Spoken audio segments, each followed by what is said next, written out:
Hey, how you doing out there? We're gonna talk about Trump, Venezuela, pagers. Some headlines. We got Florida deputy who accidentally shot and killed his girlfriend while cleaning his guns, charged with manslaughter. Couple more. Ashton Kutcher and Mila Kunis look stressed as they go their separate ways amid Diddy scandal. Man spits on ground outside of his home. DNA match later leads to his arrest. In 1988 stabbed murder of Boston woman. Teenager jailed for 18 months after McDonald's fight, still in prison 18 years later under indefinite jail term. I'm gonna cover those. Deadly flooding in Africa. Yeah, let me see.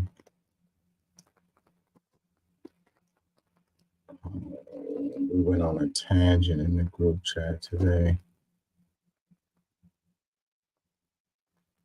People don't want to face the truth, the facts. We can't get to the point where we can face facts anymore. I don't know how we got to this point in the world, but it is what it is.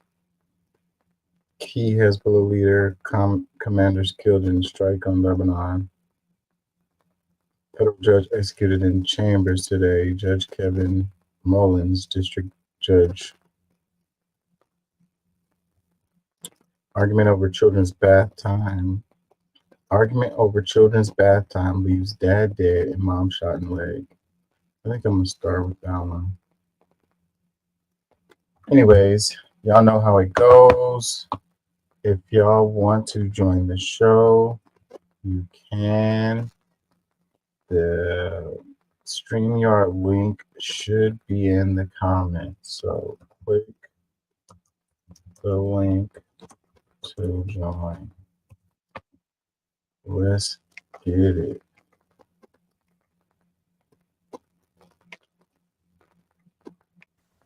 Don't take my word for it. Look that mess up, please.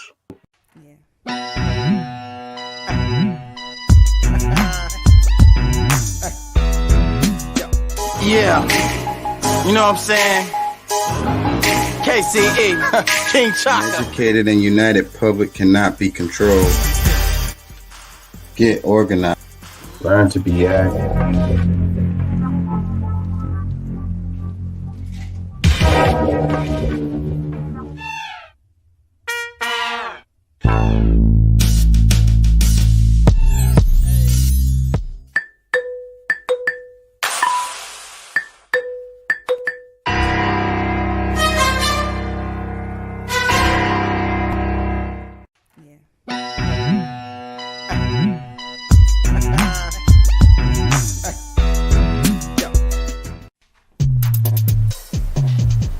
Got us another hit.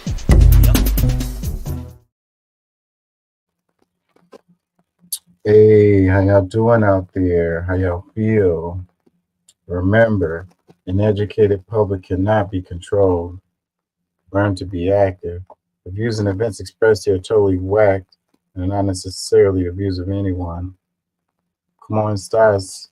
Bien, bien, bien. Podemos ayudarnos más? Si se puede. Don't take my word for it. Look this mess up. Please type something in your search bar like, oh my God. Oh my God. Please, like, search some stuff up for your own benefit.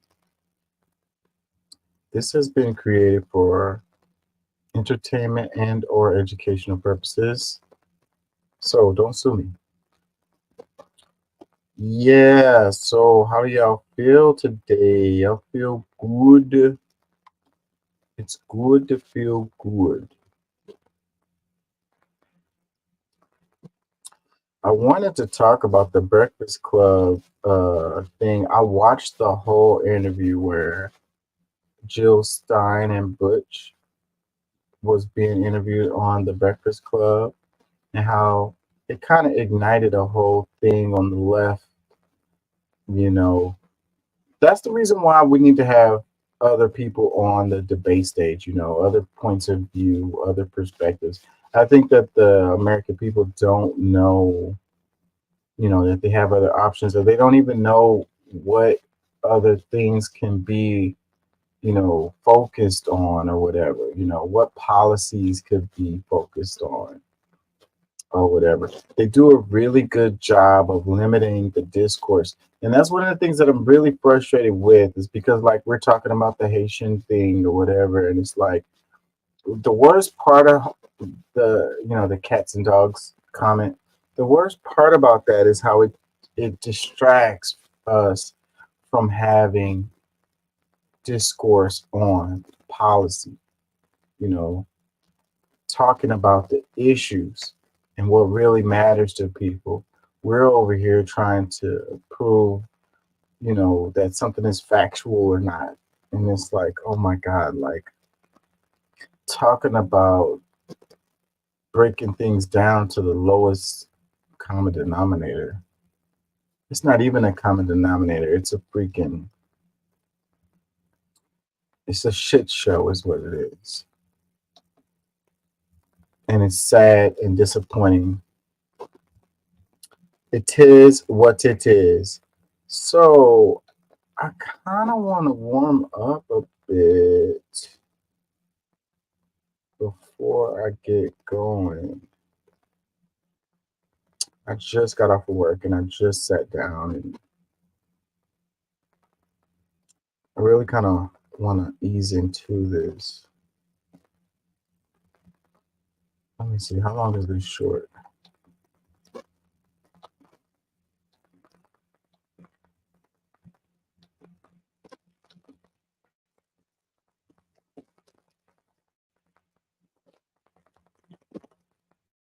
As a hater, this pisses me off. Like, as a 100% certified Diddy hater, I'm really mad about this. So the dude who sued Diddy from prison for taking his pussy like 20 years ago and got $100 million off that leather Cheerio, yeah, the judge just threw that case out. This is the dude, Derek Lee Cardello Smith. He ugly as sin, boy. I have no idea why the hell this dude thinks his pussy is worth $100 million.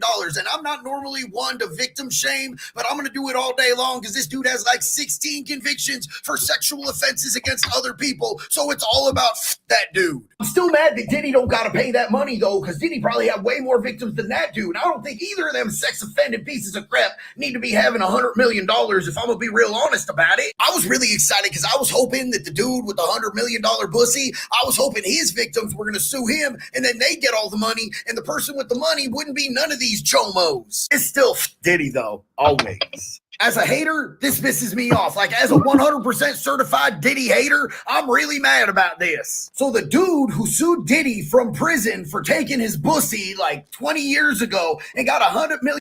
That's pretty funny. I am not gonna lie. I don't know how this even showed up on my thing. Oh my God. He's like, as a certified hater. Comments, it says, take all the diddler's money and give it to the family of the children that were victimized. It says, man, the irony and hypocrisy of trying to sue someone for sexual assaulting you when you are in prison with 16 sexual assault charges. It says, I just can't wait to hear Big Country joke about wallowing Diddy all the way out. It said 50 Cent called it. He was right on the money when it came to Diddy.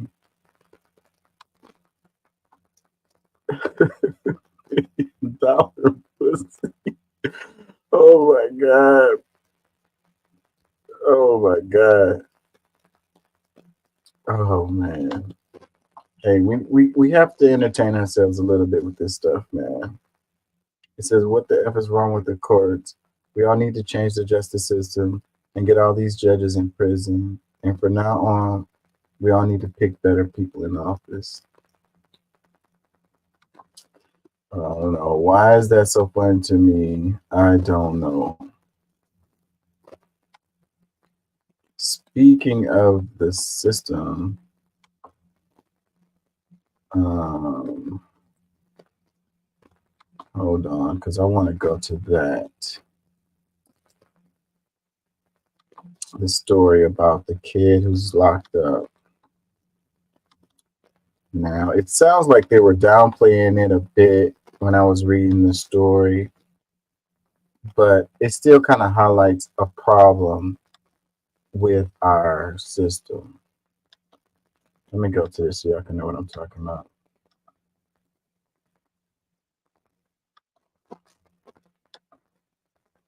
Oh, snap. That's not the right page.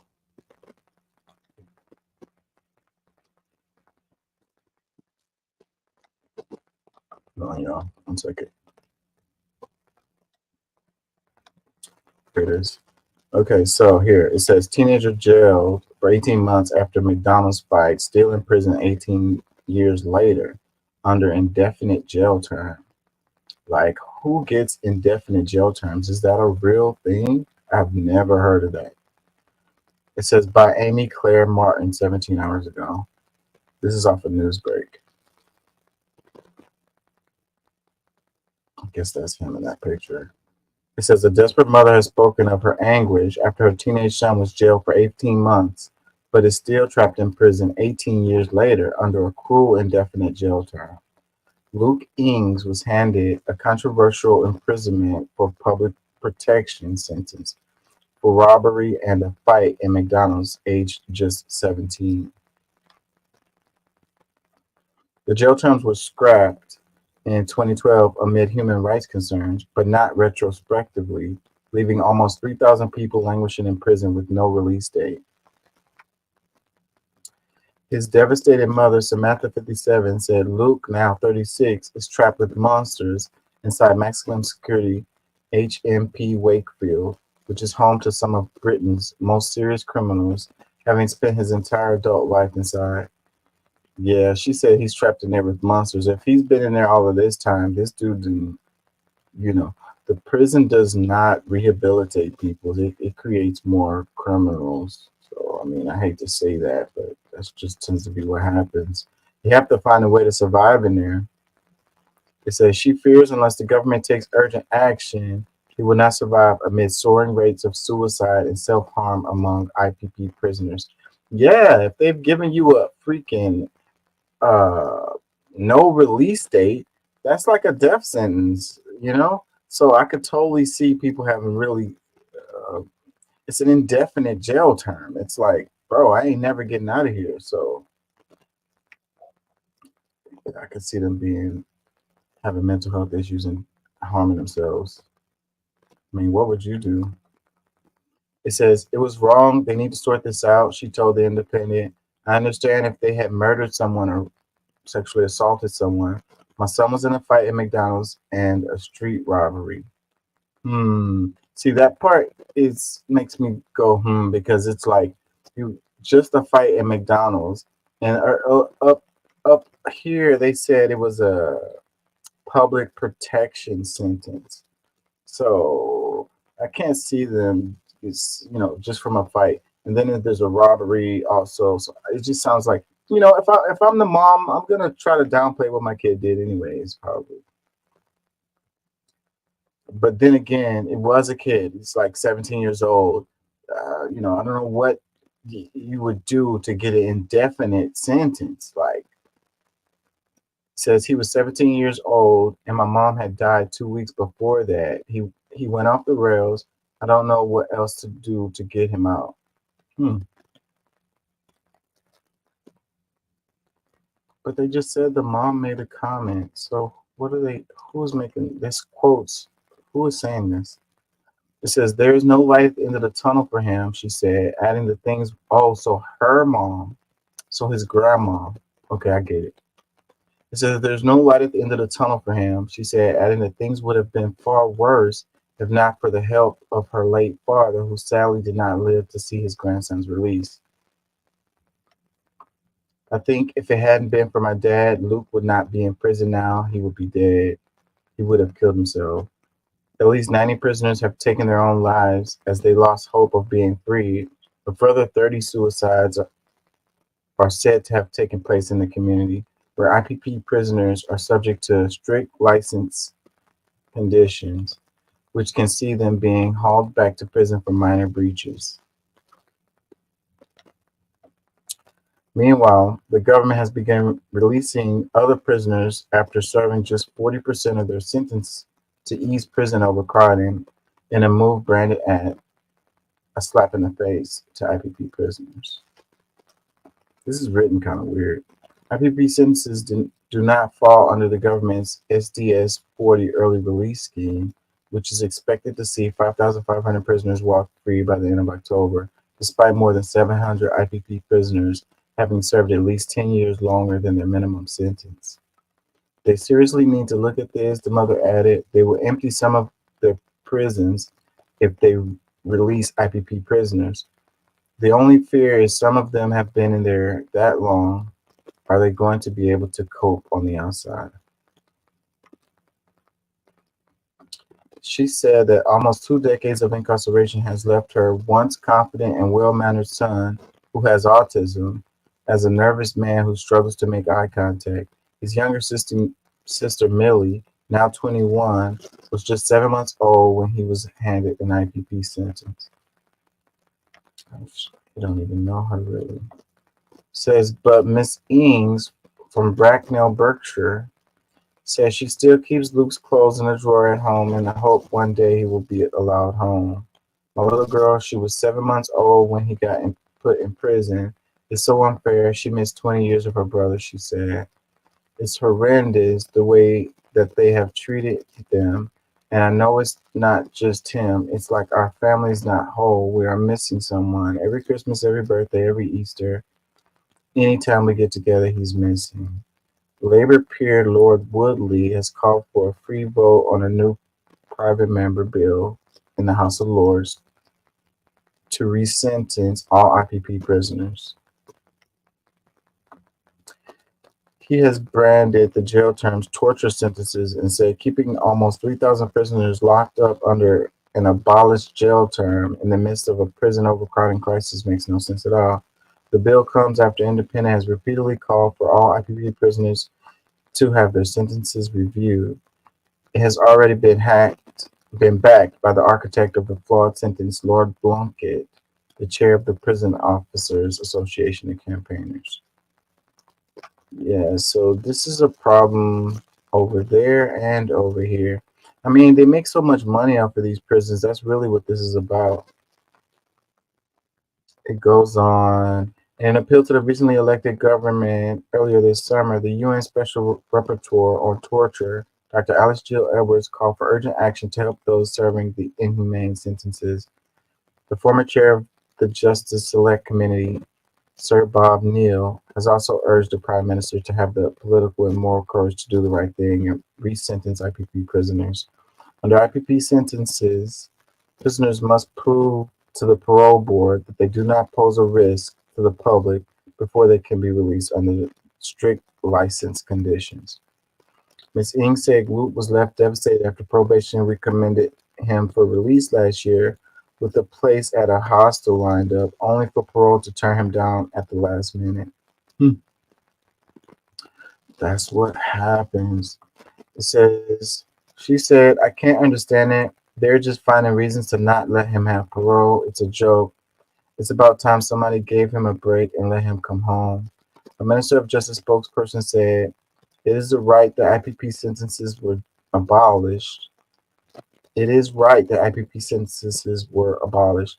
The Lord Chancellor is committed to working with organizations and campaign groups to ensure the appropriate course of action is taken to support those still serving IPP sentences. The prison service continues to provide additional support to those still in custody, including improving access to rehabilitation programs and mental health support. Yeah, that's not going to help them when they feel like they ain't never going to get out.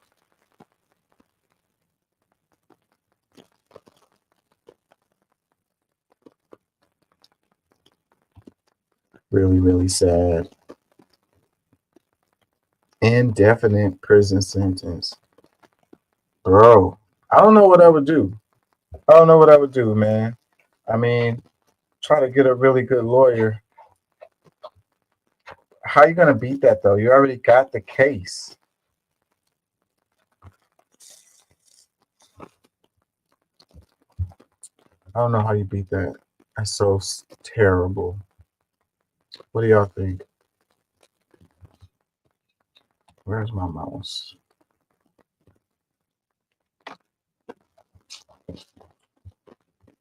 Let's go to another one.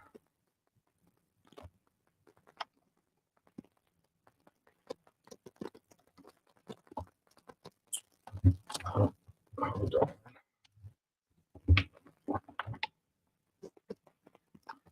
The screen is looking weird. Let's go to this one.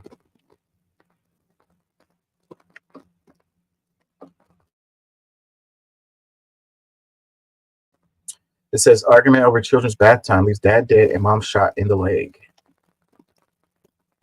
How does that happen? This is The Independent by Andrea Cavalier 2 days ago. It says a manhunt is underway for a man suspected of fatally shooting his sister's estranged husband during an argument the couple were having about their children's bath times, authorities said. Bro, those bath times, that's some important stuff.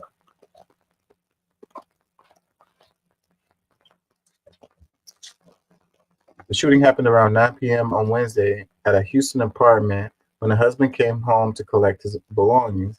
As the couple was in the middle of a divorce, Officer Ronnie Wilkins with the Houston Police Department told KHOU. Okay, now it's starting to make sense. He came home to collect his belongings, so that's we're we're breaking up. We're in the middle of a divorce. I'm coming to get my stuff, and it's like, what? What? You can't tell me what time to bathe my children. It says an argument broke out. He, the husband, was upset and yelling about the kids not having their bath yet. Wilkins said, "That's what we are being told." He was upset. They hadn't had their bath yet. So he started arguing and started getting into it with the brother who was in his room in the apartment. The argument escalated to a physical fight between the husband and brother, and punches were exchanged in front of the wife and the couple's children, ages 6, 9, and 14. When the wife tried to break up the fight, both men pulled out guns, and she was caught in the crossfire. She was shot in the leg and transported to the hospital where she is expected to be okay. She started physically breaking them up. That's when both presented pistols.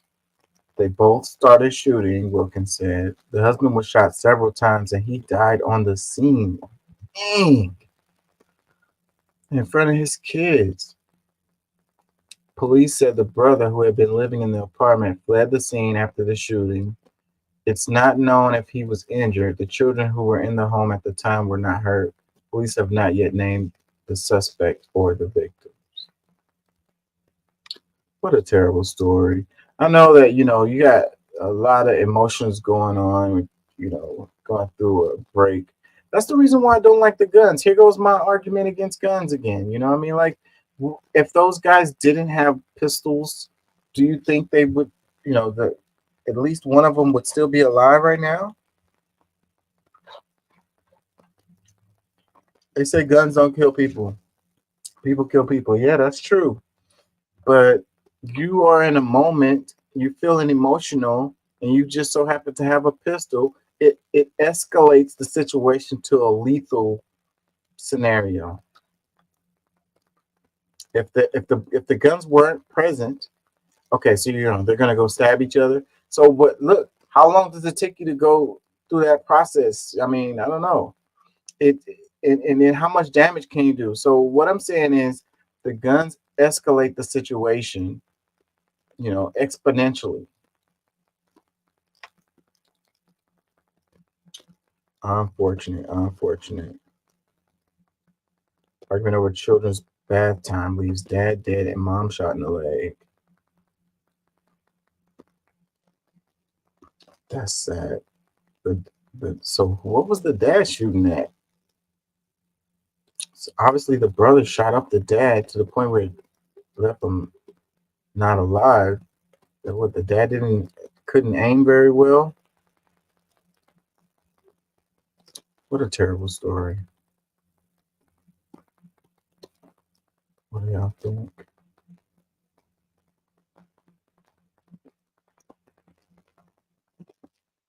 People get emotional, man. Those divorces, they'd be ugly. But see, now the kids don't have no dad, and they watched them die in front of them. They're gonna be traumatized for the rest. Mom got shot. Uncle probably going to jail. Lives ruined.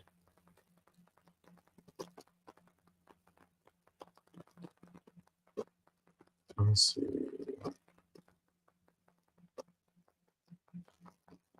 Let's look at this one.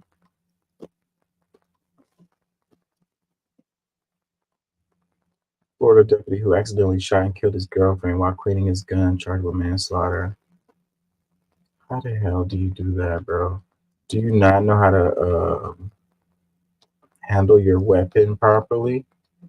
He was cleaning. See, that don't even sound like a true story to me. Because the more I think about it,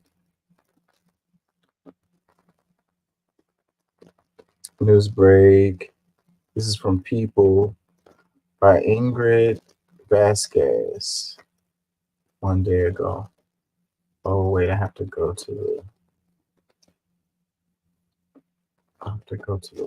website. Hold on.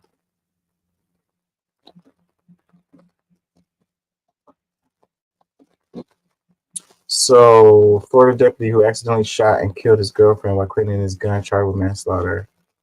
Says, I know this looks really bad. Deputy Leslie Bolu reportedly told authorities when they arrived at his home.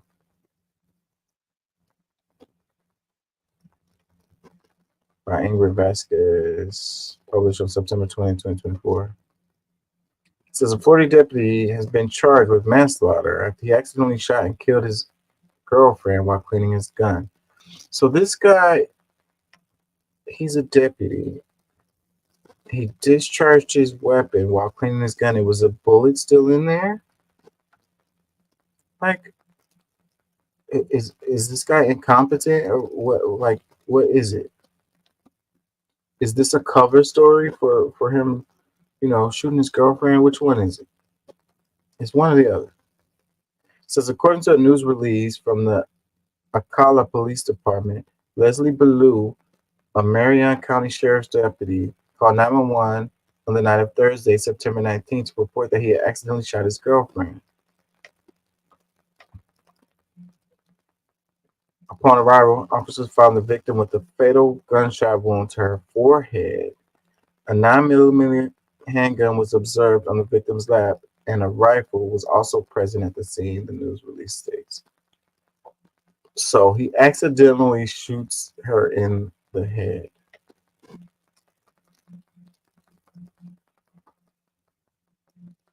I don't believe your story, buddy.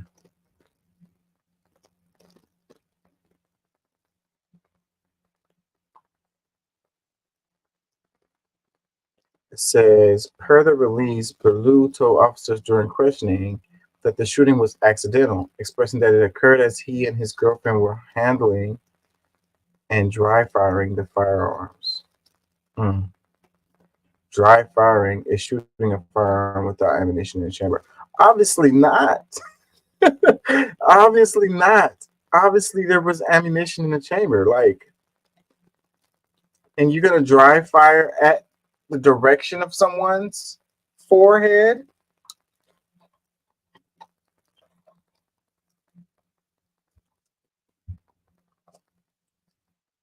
Um, it says Ballou said that the two had gotten home from dinner when they opened the package with gun cleaning supplies and began cleaning them. According to an arrest report obtained by Fox 13, Ballou stated that during the process, he grabbed the rifle and dry fired it one time. And on the second dry fire attempt, he had forgotten that he had placed the loaded magazine into the rifle, which shot on one live round in the direction of his girlfriend, ultimately killing her. Come on, bro. Come the F on. I forgot. I had forgotten I had placed the loaded magazine into the rifle. Who does these things? You're dry firing the shots and you're aiming it at somebody, and you're like, I forgot I put the. Are you playing with the? Were y'all playing with the weapons? Weapons are not toys. The deputy allegedly said that he and his girlfriend had done similar training and told officers at the scene, I know this looks really bad. I told her I did not want this to happen. The Ocala Police Department said that a search warrant was executed at Balu's residence, corroborating his account with physical evidence found at the scene.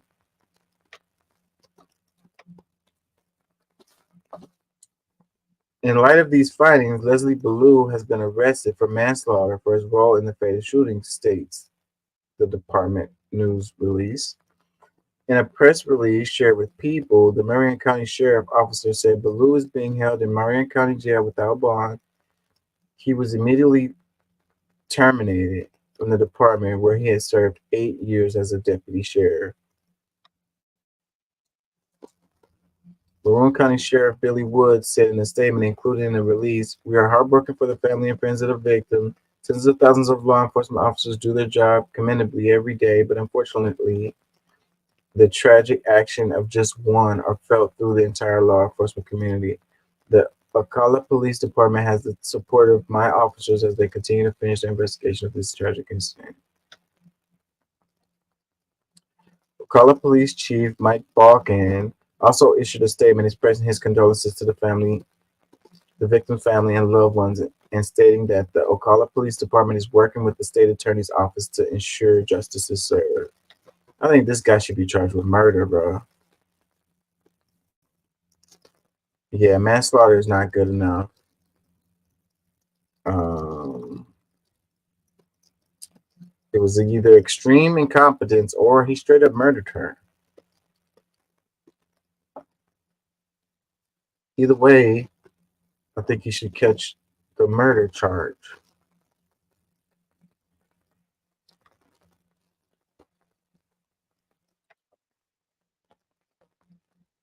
Let's do some scrolling. Maybe I'll come back to the those news stories. I'm trying to figure out a new way to do the show.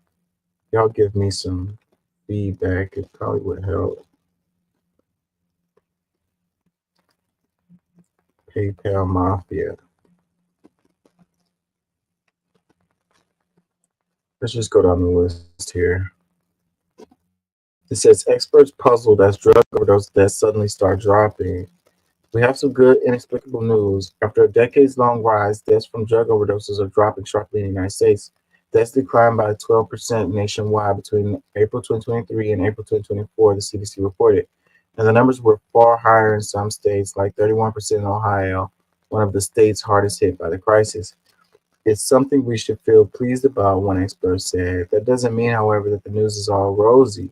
Drug deaths remain around 100,000 annually, a tragically high figure, and close observers can't identify what caused the decline, raising fears that it's a blip or we won't be able to increase investment in the strategies that are working. It says everyone is going to come out and claim that what they did is what caused the decline, another expert said. So yeah, the availability of the Narcan.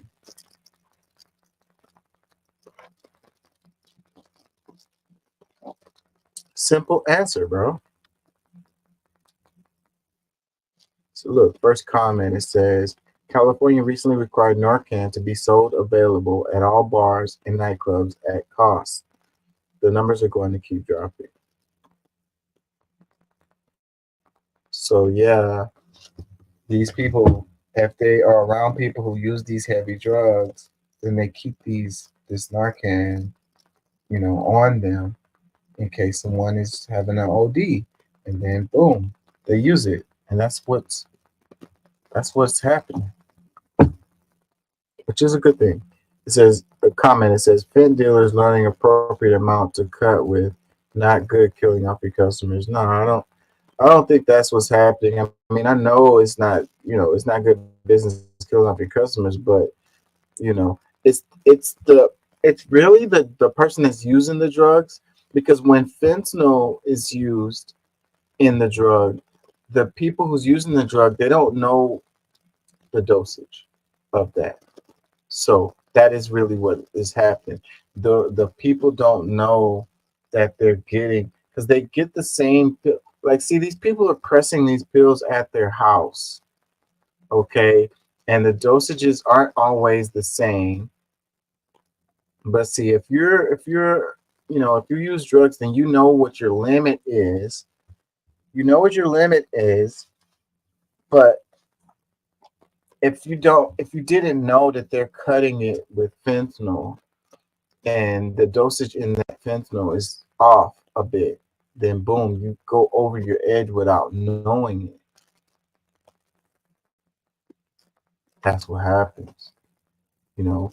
And then you have these pills. They look like they're really real. They have the serial numbers and everything, but the ingredients are different, and they're using the fentanyl as its base instead of whatever it was from the pharmaceutical. Anyways, it says maybe the rise in psychedelic use could be a factor. Hmm. I don't know what that person is trying to say.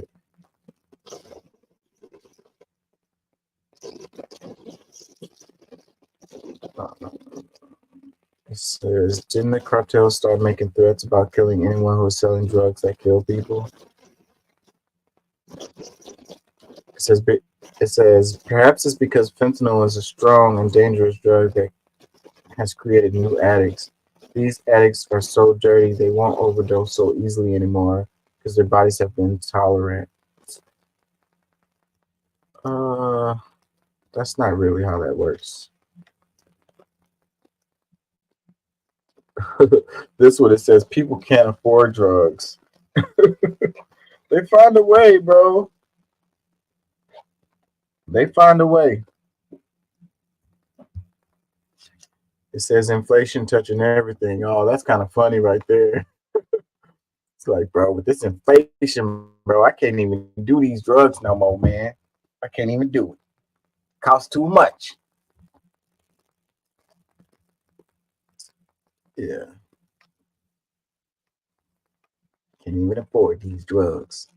I'ma just quit. Can't even buy groceries. His social circle, the so-called PayPal mafia, Peter Thiel, David Sachs, who are conservative figures, were also at PayPal and are also his friends and investors. But most Silicon Valley billionaires, the movers and the shakers, prefer to be moving in silence. They like to be influential, but they tend to do their work behind the scenes. Musk is a little bit different. He really likes publicity. He has a real appetite for celebrity that he is now using in a way that maybe the rest of his cohort isn't interested in. But he's not the first Silicon Valley billionaire to do this. Tonight, I urge all of my fellow Americans to stand up and vote for Donald Trump. Peter Thiel is notable for being the most vocal Silicon Valley supporter of Donald Trump. Leaders of the venture capital world also support Trump, maybe not as vocally because they don't have as big a public following as Thiel or Musk. And because Elon Musk is so wealthy, sometimes we assume he's a leader. In fact, he's a follower. Much of what he's saying has been circulating pretty widely for 15 years in various corners of the internet.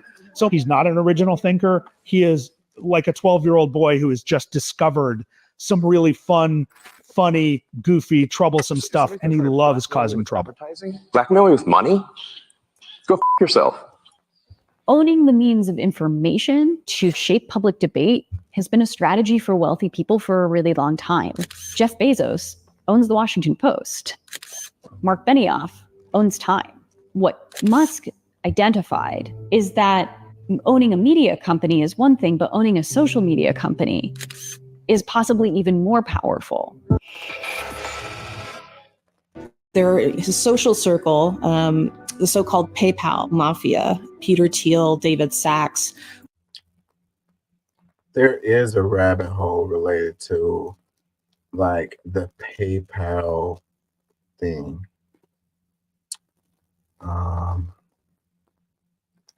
Let's read this. It says Elon Musk is part of a generation of billionaires and tech who have bought their way into political influence, but unlike his contemporaries, Musk operates in the open, often stoking controversy and always making his allegiance crystal clear.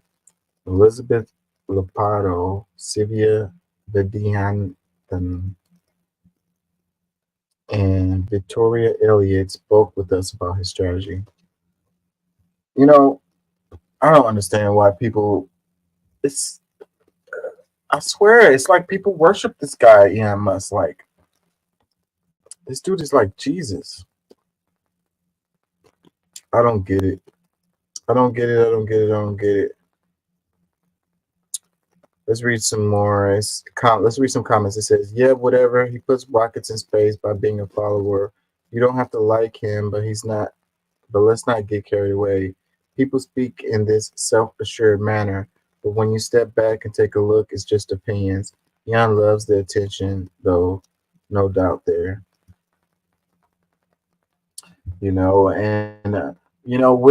Twitter, and I is it that he doesn't know that some of the stuff he retweets is not true, or is he retweeting untrue things on purpose? There's a question I have.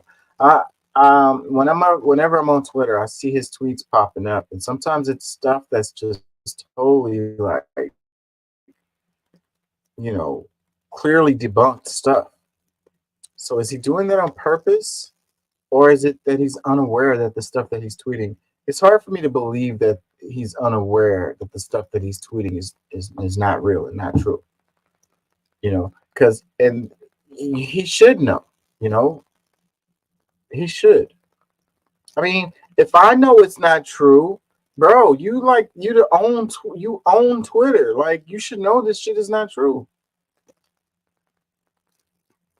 Comments, it says, it's obvious if people really wake up what's going on. Another one, never liked the Musk, but love the scent. Another one, if it keeps happening, then clearly the system that allows it to happen is the problem, not just individuals. That's a good comment right there.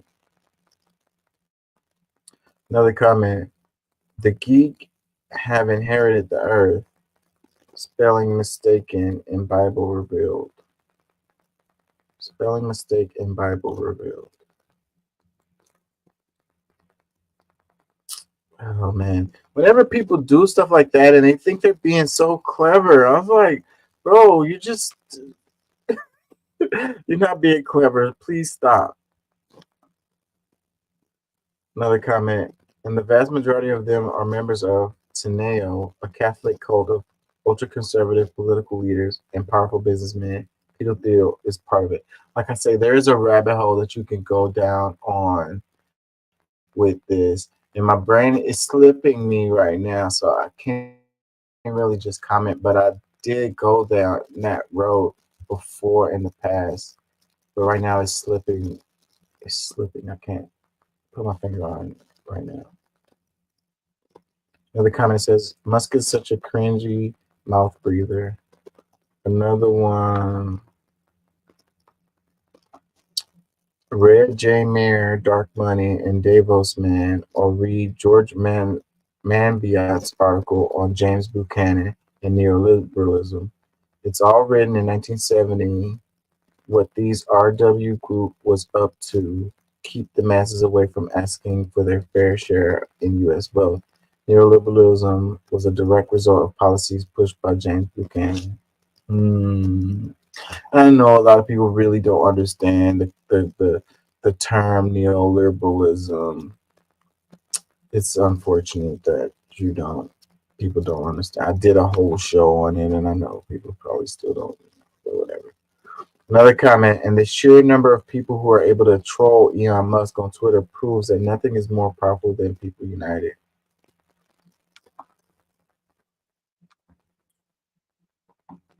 Yeah, let's move on.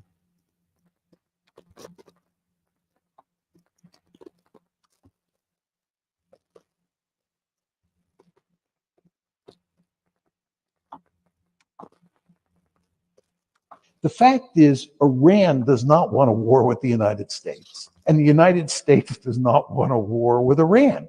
And it's the Israelis especially Benjamin Netanyahu, who has been trying to sort of suck us into a war because he wants us, the United States, to really whack Iran, weaken it militarily, and especially to go after its nuclear capabilities, because as you well know, they are close to the point where they can develop nuclear weapons. So the Israelis are the ones who want us to get involved in a big war with Iran. That's the escalation flashpoint.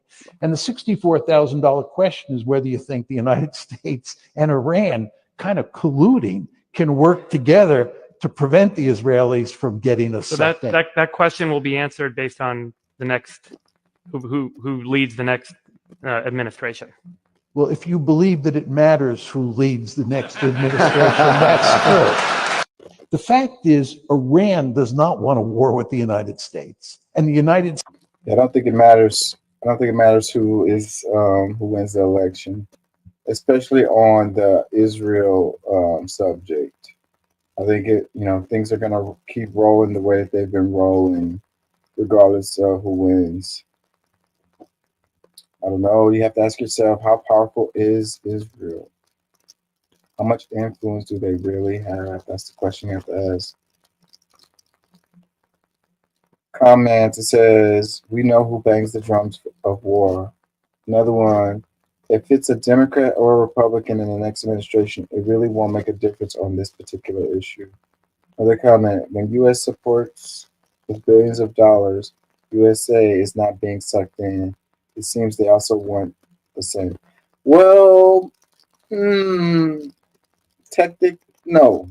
Because, war is good for business when it's not full-scale war, The military-industrial complex makes money,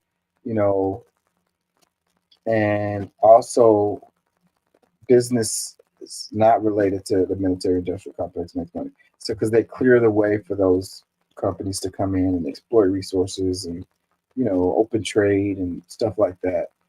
But if it's full-scale war, that's bad for business, for regular businesses, and that they don't want that.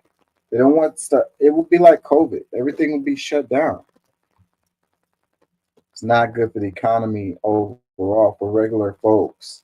It's not good for small businesses. It's not good for large businesses that aren't connected to the military industrial complex. A lot of hurt, and a lot of death, people dying, which also isn't good for the economy. So, like, pushing it to the edge as much as you can without it turning into a full-scale war, yeah. Actually turning into a full-scale war, no. But, the big players don't want that. Now, Israel they're a rogue state. They what they want is not even conducive good for their own benefits, much less the rest of the world. So they may want this, but Iran doesn't. United States doesn't.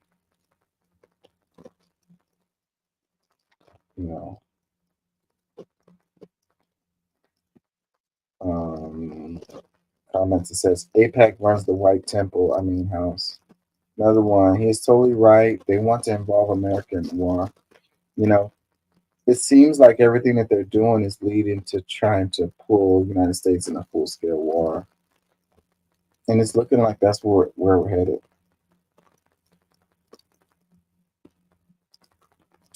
It is looking like that's where we're headed. Whether the U.S. wants to or not. Whether Iran wants to or not. Likely cannot comprehend the amount of destruction. When I was in uni, I took a political science class, and my professor was so unconventional, bless him. He told us that to pass this class, we would need to have one passport. If you have a passport, you're automatically passing the class. The second he made that announcement, there was an uproar in the class. All my classmates were like, we don't need to have a passport. Why are you making us waste money? This is not important. I will never leave the country, yada, yada. And I remember when he asked people why they were so against getting a passport, most of them said that, well, this is the greatest country in the world. Why would I want to go anywhere else? And this is representative of the general American sentiment. Americans cannot comprehend the level of evil that their country does because they've been brainwashed. It is by design. It is by design. Two of my best friends were in town earlier this month, and we were traveling. And as we do, we started talking about Palestine, Israel politics, all these things. And when we were talking about the work that I've been doing for the last almost 1 year, I told them the hardest part of this was getting people to think. The American system has not been designed for people to be educated, to even be educated about their own country, let alone other countries, let alone to think critically about their government and what their government does. People celebrating and jumping on Ben Harris, thinking that they have a savior, whereas the rest of us know this is just more of the same. It's just a changing of the guard. There's nothing new. Like the American comprehend the amount of destruction. When I was The old boss, same as the new boss, same as the old boss. You know, not much is going to change. We can't even get to the point where we're talking about policies that can help us. We're so stuck. We're so freaking stuck is the best word. I mean, it's better than brainwashed. It's stuck. You are in arrested development, you know, and the way that they teach history is a factor. The way they teach geography, you know, we're stuck, man. It's I don't see much of a way out of it. Trying to build communities and trying to educate people, you know, trying to get people out of their way of thinking, like as far as like, you know, update your perspective a bit, you know, like uh get your information from a different source, you know, like fact check yourself, you know, get to the point where you can hold yourself accountable for your own knowledge, you know. um it's okay to be wrong. It's okay to be wrong. It's okay, especially if you were lied to,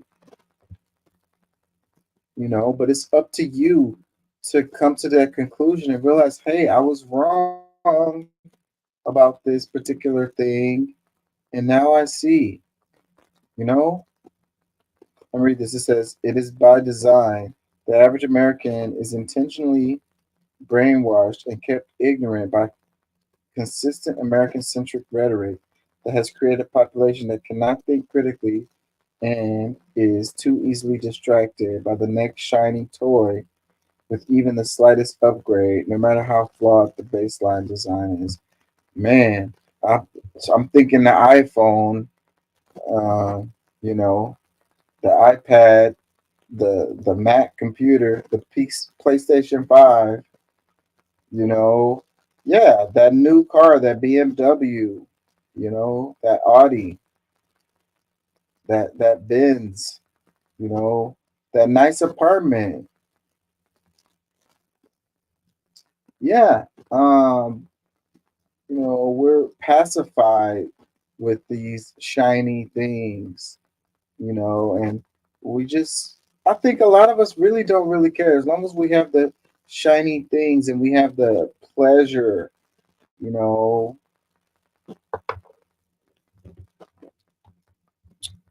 Snacks, porn.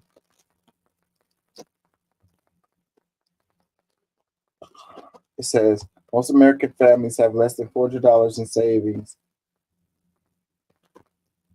Most people don't travel out of the U.S. because they can't afford to.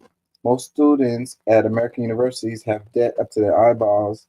There's a belief touted by the U.S. that we are a prosperous country. We are not. You know, there's prosperous people here in the United States. There's also a bunch of people that are in poverty.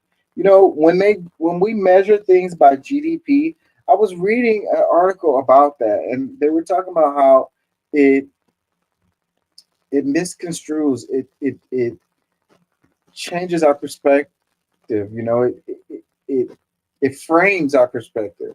Better way of saying it, on what is prosperous or what is good. You know, economically. Like you look at Wall Street and you're like, Wall Street is doing good, so the economy is doing good.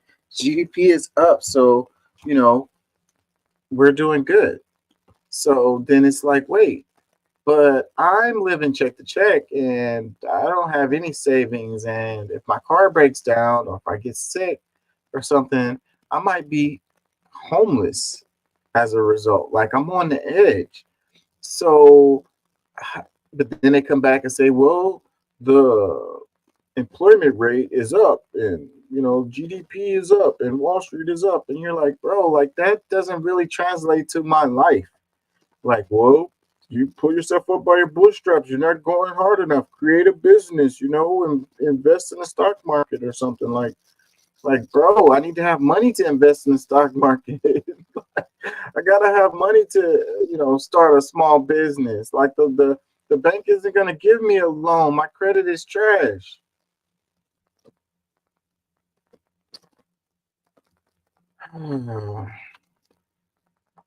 Call me crazy. Let's read some more. It says, you're right about the education system.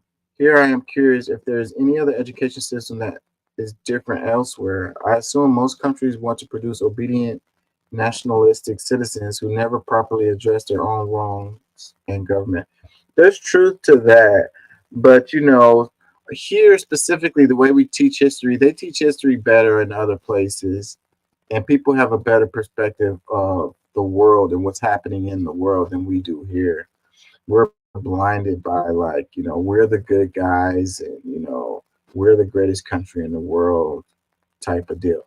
That doesn't work in other countries. Like you can't, you know, there's some European countries that can work in, I ain't gonna lie. But in most countries around the world, you know, telling them, you know,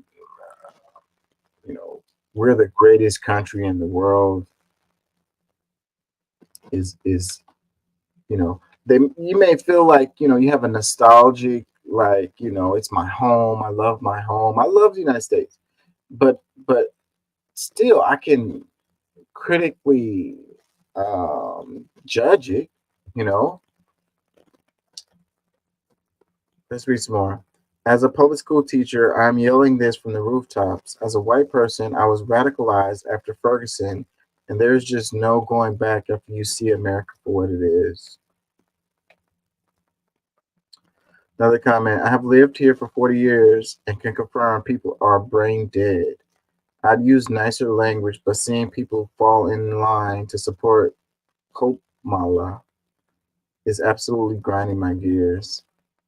Another comment, that's why I'm going Green Party 5%. Another comment, this is why critical thinking has been my #1 goal with my college students for 2 decades. But now that most aren't reading, plus phones are the focus, and simply using AI is difficult to continue that mission.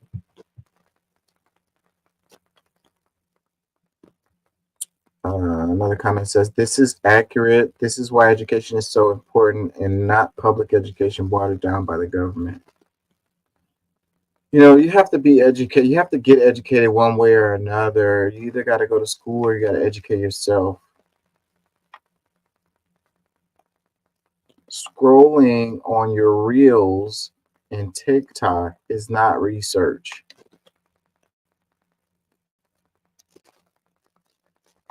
Tensions are boiling here in Israel and in Lebanon. The U.S. is calling on both sides to de-escalate, but today's attacks, following those exploding Hezbollah pagers and walkie-talkies this week, are moving the conflict closer to a full-blown war. Chaos and confusion tore through the heart of Beirut's southern suburbs today, Hezbollah's stronghold following an Israeli airstrike. First responders desperately combed through the rubble of gutted apartments to find survivors, rushing them to the hospital.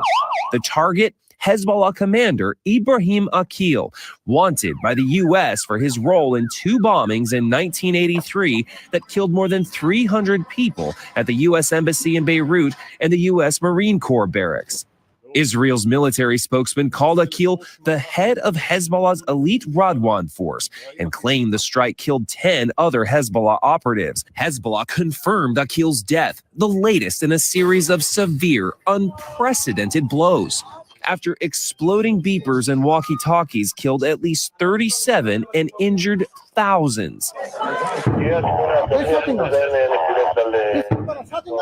We were in northern Israel, where clashes with Hezbollah, You can feel the thud, thud, thud, are heating up at the border with Lebanon. All right, so those are rockets being intercepted by Israel, rockets flying from just over there on the Lebanese side of the border from Hezbollah into Israel, and it appears they're being intercepted by Israel's Iron Dome defenses. Yoni Yacobi's family has farmed this land for 3 generations. After almost a year of near daily clashes with Hezbollah, just a few hundred yards away. Those trees, those homes, that's Lebanon, that's Hezbollah. This Lebanon, this is Hezbollah.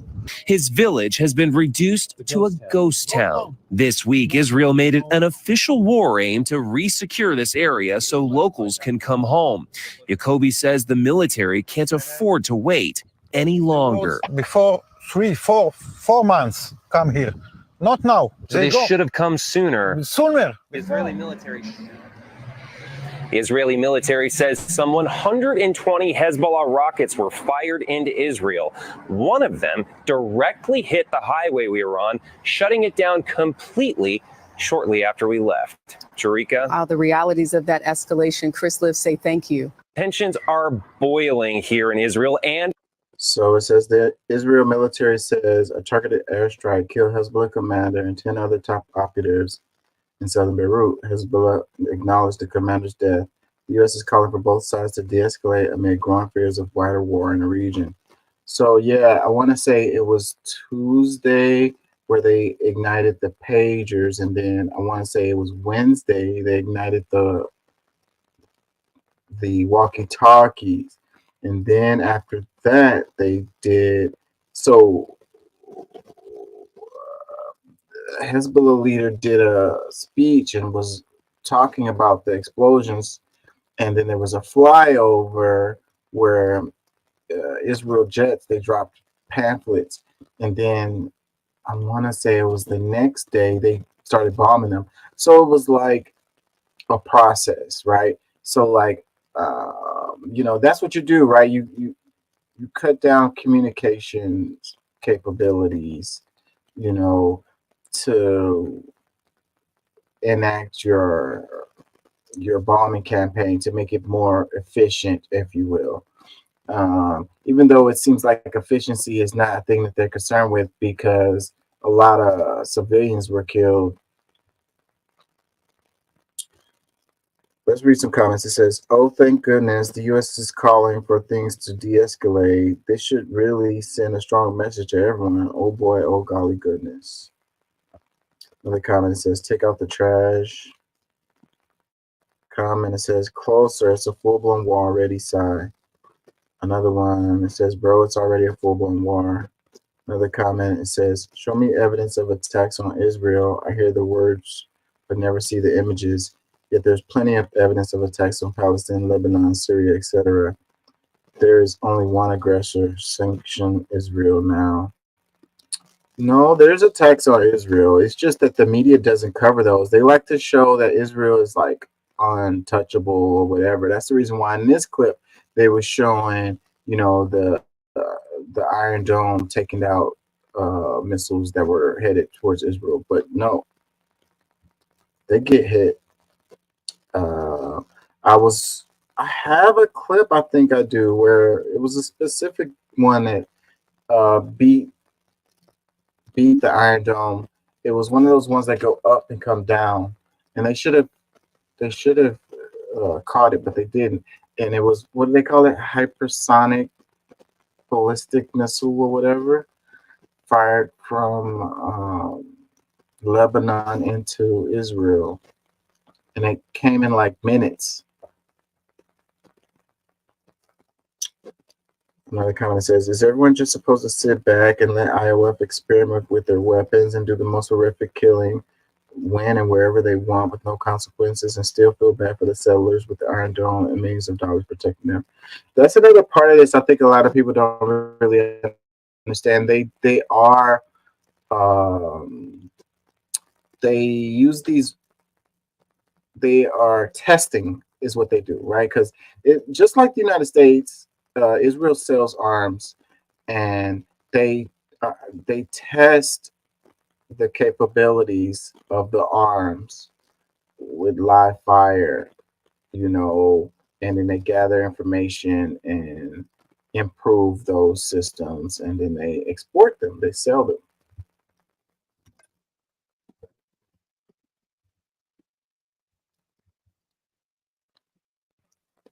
That's a part of the story that I think gets lost a lot of times. I wonder, do I have something on the... It's so much been going on, like it's crazy. You know, when we were talking about it getting closer to the election and things were gonna, you know, escalate, and they have been, like, it's been going so fast.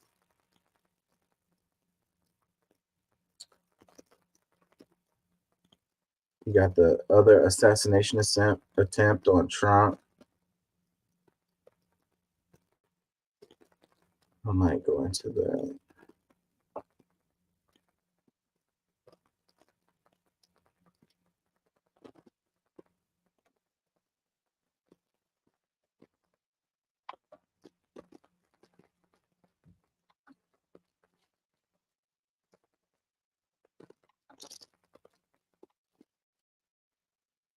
So much going on.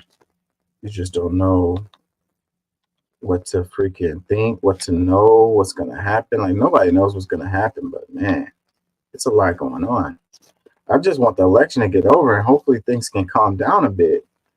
The FBI says former President Donald Trump was targeted in an apparent assassination attempt this afternoon at one of his golf courses in Florida.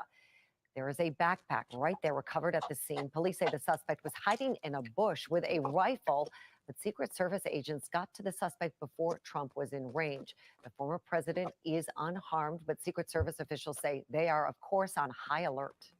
The threat level is high. We have increased the amount of assets that we've supported, so we live in danger times. This comes 2 months after former President Trump was shot during a rally in Pennsylvania. National correspondent Christine Frizzau takes us through the fallout. Another attempt on Donald Trump's life foiled after a stunning chain of events in Palm Beach County, Florida. That includes an adept Secret Service officer just ahead of him at the Trump International Golf Course. He was able to spot this rifle barrel sticking out of the fence and immediately engage that individual, at which time the individual took off. Sheriff Rick Bradshaw says he left behind 2 backpacks with ceramic tile, a GoPro video camera, and an AK-47, which had a scope, praising a witness who saw the suspect and took a photo of his car and his tag. The suspect, identified as 58-year-old Ryan Wesley Ralph, soon pulled over and taken into custody. Investigators now scouring his social media to determine a motive. Ralph had recently been living in Hawaii and had multiple prior arrests. In a campaign email, Trump writing, "My resolve is only stronger after another attempt on my life. I will never slow down. I will never give up." Shock still settling in that the suspect was able to get as close as he did, between 300 and 500 yards from the former president. The golf course is surrounded by shrubbery, so when somebody gets into the shrubbery, they're pretty much out of sight. All right, and at this level that he is at right now, he's not the city president. If he was, we would have had this entire golf course around it. But because he's not, the security is limited to the areas that the Secret Service deems possible. The threat level is high. We have increased the amount of assets that we've supported, so we we live in danger times. The incident just about 2 months after a gunman was able to get way too close to Donald Trump at a rally in Butler, Pennsylvania. The bullet grazing Trump's ear, another killing a man at the rally. An incident critics say never should have happened. That falls to negligence, incompetence, being unmotivated, unwilling to do the job on a Saturday morning, a hot Saturday morning in July. The very basics of what the Secret Service needed to cover simply wasn't done. The analysis from this apparent assassination attempt is so far largely positive of the Secret Service. That stands in sharp contrast to the security lapses that plagued the Butler, Pennsylvania incident. A report on that is due out in the coming days. I'm Christine Frizzell reporting. And again, we turn to former FBI agent Dr. Tyrone Powers. The Secret Man, so that's Trump can't do his rallies. He can't go golfing. They do need to do a better job of protecting this guy. It's really sad, you know. And you know what the discourse is, you know, the rhetoric around Trump is what's leading to, you know, these people wanting to take him out or whatever, which you gotta give credit to that as definitely a part of it, you know. Trump's own rhetoric has to be a part of it also. Like, accountability can be shared. Let's read some comments. It says, I don't trust the SS and neither should Mr. Trump. Don't trust the Secret Service.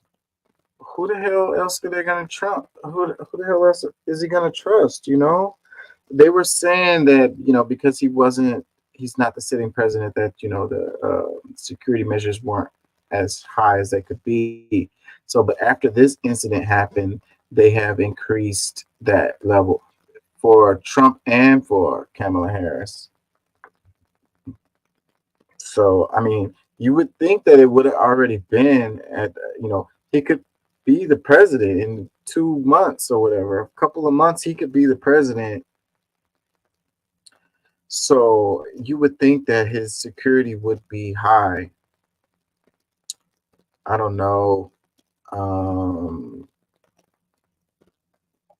Yeah, I don't see how anyone they would let anyone get anywhere near him over there on the golf course. I mean, they were saying, how did the guy know where Trump was at? That's a good freaking question. Like, what is happening with the information being out? Because you usually don't know where they're gonna be, you know, beforehand. You'll know afterwards. So how did this guy find out where he was gonna be exactly? You know, that's kind of that's a question right there.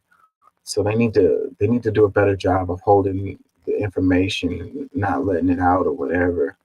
Or if it's Trump being predictable with his behavior, that's another part of it. He likes to play golf. Freaking close that stuff off and let nobody get in the area. Comments. It says the Secret Service couldn't prevent a fart. Well, they actually did a good job with this one. I mean, they foiled this particular plot. The guy didn't get a shot off. They said he was waiting for him to be in range. He wasn't in range, and they spotted the guy. They let off shots on him, and then he got in his car, drove away. They ended up catching up to him. I'm surprised that the news cycle has kind of moved on from this, you know. And you know, they were talking about all of the social media stuff, and then they started deleting all of that. But a lot of people, they saved a lot of that information. Like, they downloaded a lot of the stuff before they was able to delete it, so it's floating around the internet, which usually isn't. That's not usually what happens. They usually scrub it right away before anyone has a chance to get that stuff. Comments. It says threat level is high and yet the security is limited. Is this USA? Another one. Congress needs to ask the head of USS to resign and see if the next one can get it right. They already did that. If y'all didn't know from the first one. Another comment, it says, if you think maybe the Secret Service is intentionally dropping the ball, that seems more reasonable that it is intentional than one of the most elite personal security details in the world screwing up so bad that they almost got their client killed twice in as many months. This one was a foiled plot. I mean, you have to give them, they did a good job with this one. You know, the first one, not so much. I mean, bullet grazed his ear, like he could have been out of there if he hadn't turned his head. Like, they failed on that one. But this one, I think, was successful. Comments, it says Secret Service trying to save their own ass after the last time. Another one, SS lies. Another one, the threat level is now off the charts and the security forces just seem way too little now.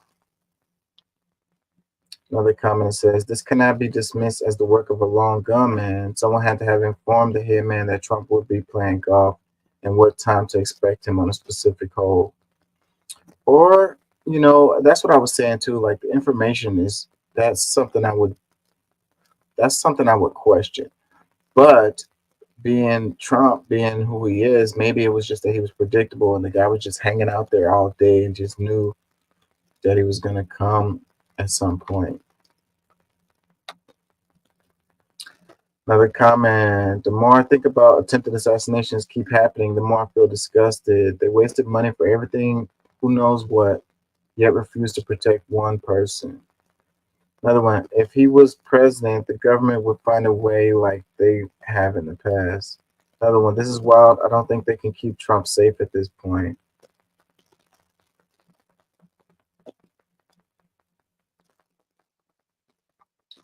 Yeah.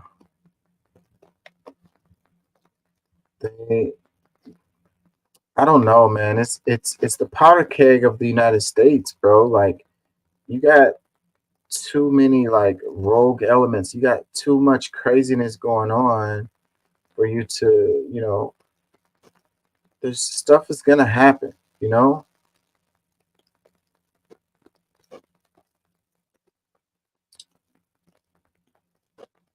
It's just way too crazy. Hold on.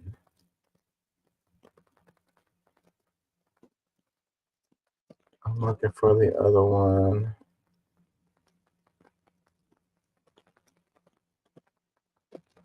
Give me a second, y'all. This one.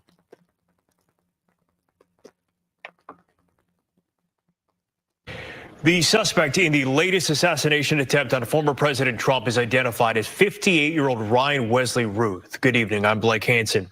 He was taken into custody alive and without incident after driving off from Trump's West Palm Beach golf course. The sheriff's office there released pictures of evidence collected at the scene: an AK-47 rifle, 2 backpacks, and a GoPro apparently set up to record the attack. Ruth, according to public records, has a long criminal record, including a standoff with police in North Carolina in 2002. His most recent residence appears to have been Hawaii, with a record of construction work. Investigators say they found ceramic tile in those backpacks left on the fence, which can be used in protective shielding, possibly if he was expecting a shootout. But there is still a lot we do not know, including the motive, how the suspect knew Trump was on the golf course at the time, and how he got that close. Fox's Connor Hansen picks up our coverage of the investigation. The FBI investigating a second assassination attempt against former President Donald Trump, this time at his golf course in Florida. Secret Service reported shots fired at 1:30 p.m. Sunday outside Trump International Golf Club where Trump was playing. A Secret Service advance team spotted the gunman before they opened fire. What they do is they have an agent that jumps one hole ahead of time to where the president was at. And he was able to spot this rifle barrel sticking out of the fence and immediately engage that individual, at which time the individual took off. The suspect tried to flee in a black Nissan. A witness reported the license plate to police. We were able to get a hit on that vehicle on I-95 as it was headed into Martin County, and they spotted the vehicle and pulled it over and detained the guy. Along the fence line where the suspect was hiding, Secret Service found an AK-47 style rifle with a scope, 2 backpacks, and a GoPro. The shooter's position within striking distance of the former president. Probably between 300 and 500 yards, but with a rifle and a scope like that, that's not a long distance. Trump was not hurt. President Biden and Vice President Harris were both briefed and issued statements saying they're thankful for Trump's safety. J.D. Vance also posted on X that he spoke to Trump, who was, quote, in good spirits. It's not clear when the alleged assassin started trailing the former president. Sunday's round of golf was not on his public schedule. The FBI and Secret Service are handling the investigation. Connor Hansen, Fox News. So it wasn't on his public schedule, yet the guy knew he was going to be out there.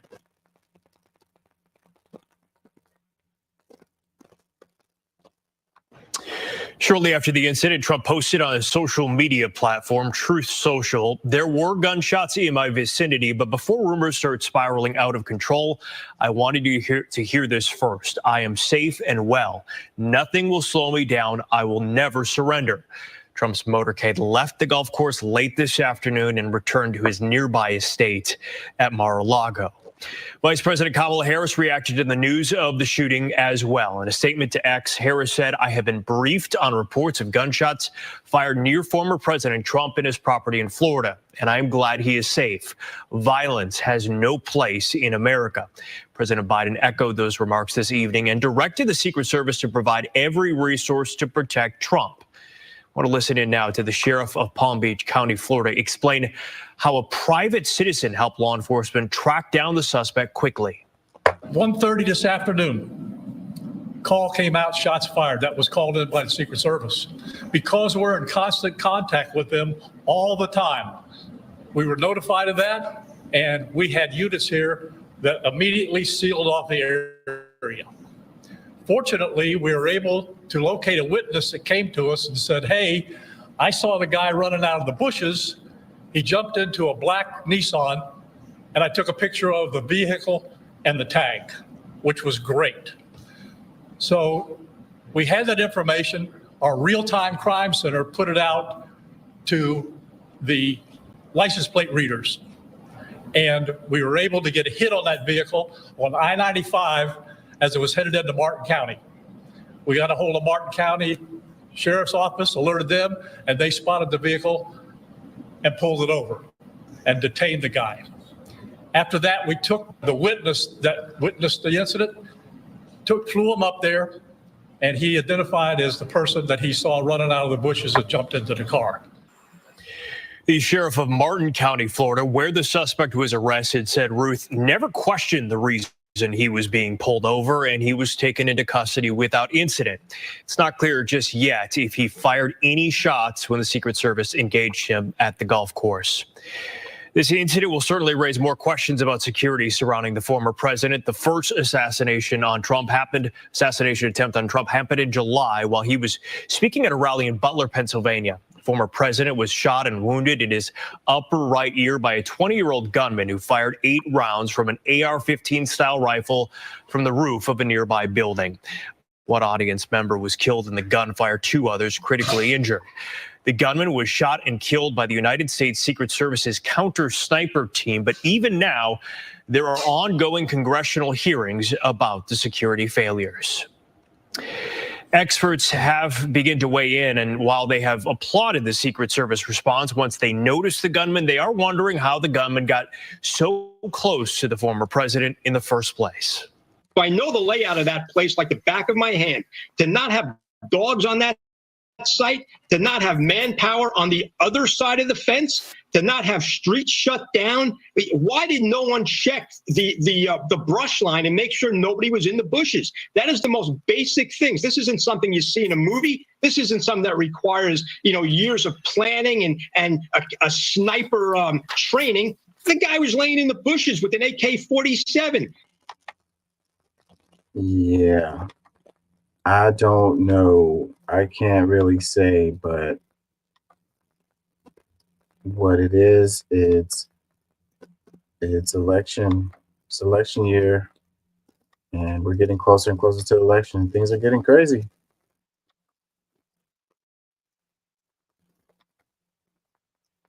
So the new Trump assassin just dropped, and there's some spicy details already. Ryan Routh, very strange guy who's lived a very strange life. And this time, the internet was wise and archived all of his socials as much as possible before the FBI took it all down. So here's some basics on what we know about him, and one really interesting rabbit hole about who he might be. Right off the bat, though, it's super early. This is all speculative. Take your time, pump the brakes. We're just digging through dirty laundry. We don't know what sticks yet. But this guy is a private American citizen who traveled to Ukraine on his own dime, to help recruit civilian soldiers to fight for Ukraine and Afghan special forces. He was like recruiting on his Facebook page. Here's an archive of all of his tweets that look pretty damn automated to me. They pretty much all look like this. In a past life in Hawaii, he apparently ran this company that made a single tiny home and a single Facebook page and never did anything else with it. Super weird. But I grabbed everyone that he followed on Twitter before they deleted it. He only followed 60. And right down at the bottom of that list, which I think indicates his first follow, is this girl named Sue Kim, who is ex-CIA, along with some other very interesting things. Now, again, reminder, this is just speculation, digging through Twitter dirt. Maybe this chick is just a wonderful, patriotic person that's helping America. Who knows? But her account is private, meaning why does he follow her? I've been digging around, and one of my followers said that they found her in the people that follow him back. I have not been able to confirm that for myself because they took the account down. If you've got a video of the 1.2 thousand followers that followed him, that would be great to know. He says that she was at the bottom of his followed list, meaning that she followed him right when he made the account. That would make sense, seeing as she's at the bottom of his following list of who he follows too. I mean, every asset needs a handler. And when you go through some of these other affiliations here, you get what is essentially the CIA training grounds at Johns Hopkins University. It explores the relationship between politics and the many kinds of military power, from the use of terror by small non-state groups to the threatened use of nuclear weapons. Its director is John McLaughlin, who is literally an ex-acting director of the CIA and ex-deputy director of the CIA. 3-decade career at the CIA. David is third on the list of people at the top of this institution at the university. 30-year career in Army Special Forces, various special operations, invading various countries, as well as Operation Enduring Freedom. You get the idea. Anyways, Rand Corporation. That's a military industrial complex think tank, kind of like the Atlantic Council. And LMI org. Yeah, that's like a military industrial complex education and training program as well. Preliminary findings on the internet when you search our homeboy, the shooter, show his arrest record, including in 2002, possession of weapons of mass destruction, class F felony, along with 3 other blocks of things like possession of handguns or concealed weapons and driver's license stuff. And yeah, that sounds like some operative shit to me. But again, we don't know any of this yet. We're just digging through dirty laundry on the internet. It's hard to. What are weapons specifically? What are weapons of mass destruction like? That's a question. Tell what's real. But this is a photo of the weapon he used and the setup he had. People are speculating it looks an awful lot like, Russian, Ukrainian class of rifle. He's doing these weird recruitment ops in Ukraine for civilians. Well, he's like posting on his Facebook all the time to like no followers about how he's recruiting hundreds of civilians to fight for Ukraine, like posting for like Afghan special forces to contact him so they can come fight in Ukraine. But he's like just a random citizen from Hawaii. And one of the 60 people he follows is this CIA gal that allegedly follows him back. That looks an awful lot like a handler or a contact. His account looks an awful lot like a bot or an MK Ultra or a Pato. Who knows what the hell this is? His criminal record looks an awful lot like what you might expect a kind of guy in this kind of line of work to leave behind. And then there's the weird video evidence getting turned up. Officials in Kyiv simply aren't interested in recruiting them. Ukraine is reluctant to be cooperative. That's Ryan Ruth, a U.S. citizen who set up the International Volunteer Center in Ukraine to help connect foreigners to Ukrainian military units. Now I'm talking to over 100 soldiers every day, and pretty much everybody, all of my contacts in Ukraine, they were adamant, pretty much yelled at me every time that I suggested that we bring in Afghans. The Ukrainian government didn't respond to our request for comment, but a source close to the officials in Kyiv told Semaphore that their top concern is the question of loyalty in the thick fog of war. The biggest thing is spies. They're afraid that anybody and everybody is a Russian spy. Shout out to some bitch I know on X, who currently has one of the best archives of all of his socials and accounts. There's a lot of other people doing good work right now. And again, I just want to clarify. I'm not trying to pretend like I've solved the case or like we know what's going on. We just have learned by now that the FBI is going to just cover everything up. And so it's up to us to try to dig everything out before they do. So that's what we're doing. And yes, it's ridiculous that that is even a set of sentences we have to say in America in 2024 when someone tries to kill the former and future president of the United States of America. And I mean, I can only imagine who might be backing up these operations to try to shoot him and who might be providing the intel and the access and the cover-ups, etc. So last thing I'll say, Ryan Routh, he's currently in custody. He was driving away in an SUV. They caught him. He's alive for now. And I just want to remind us all, Ryan Routh did not kill himself. If cameras malfunction outside of his cell, if he has a weird slipping accident, whatever happens, yeah, you know the story. 50 more days. My money's on at least one more attempt before we get there. So stay frosty because the war machine desperately needs the wars to escalate. And they're not down with the MAGA Maha folks shutting down the wars. And they are ready to kill people, ready to assassinate, allegedly, apparently, theoretically, just jokingly, in order to perpetuate those wars. So the new Trump assassin just... Yeah, man. What the hell is going on? Like, I don't know. I can't say. I'm just a guy, But them talking about like it's the Dems, what would the Dems benefit from? Like, Trump will become a martyr. It will be statues of him all over the place. It would cause a powder keg. It would ignite the powder keg of the United States. If Trump was assassinated, it would not benefit the Dems. If you want to talk about the deep state, then in that situation, I could possibly see it. But still, again, like would it be worth it? The results. Would the results be what they want? What the hell? I don't know. All I know is this crazy stuff. Let's read some comments. The caption, cancel this clothing company. That's the guy, his page. He says Ryan Ruth didn't kill himself. Another comment, it says custody LOL, you mispronounced debriefing. Another comment, it says when private citizens are doing a way better job reporting on the news than news outlets, great info. Yeah, because they don't never really just like dig in this stuff. I don't know, Another comment that says Yale literally recruited, and I'm sure still does. They had their man scout act as the school's coach, athletic supervisor, or whatever, and choose strong young Americans who they thought would have the endurance to become a patriot, quote unquote. That's how George Bush Sr. was picked up as a student at Yale, and his successful oil company startup was given background storyline.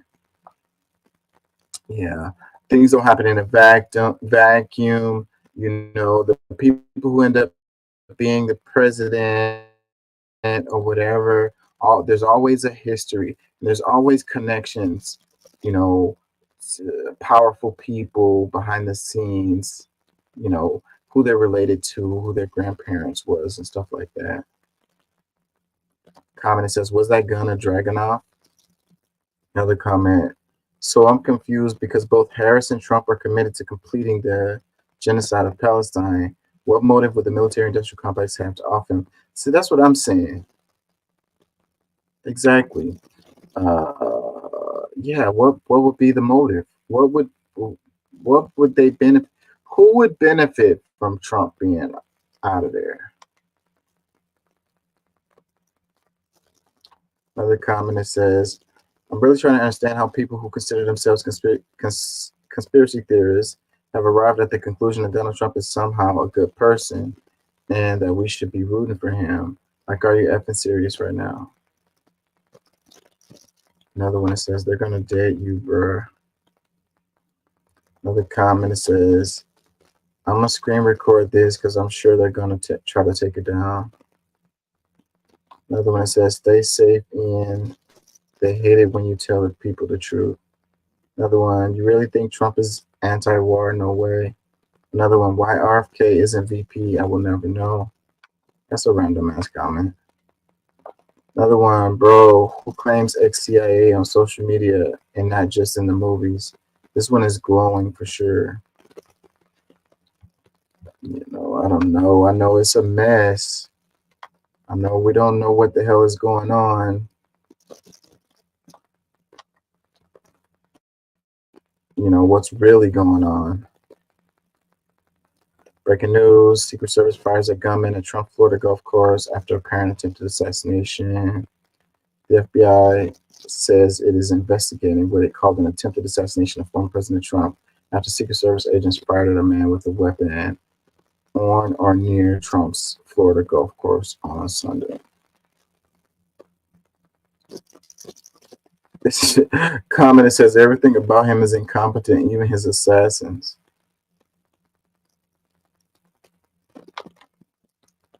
They say staged. I don't believe the staged thing. What is the guy's name again? So the new Trump assassin. Ryan Ruth. I saw some other stuff on this guy. The interviews. Well, not interviews, but like him talking. Let me see if I can get something.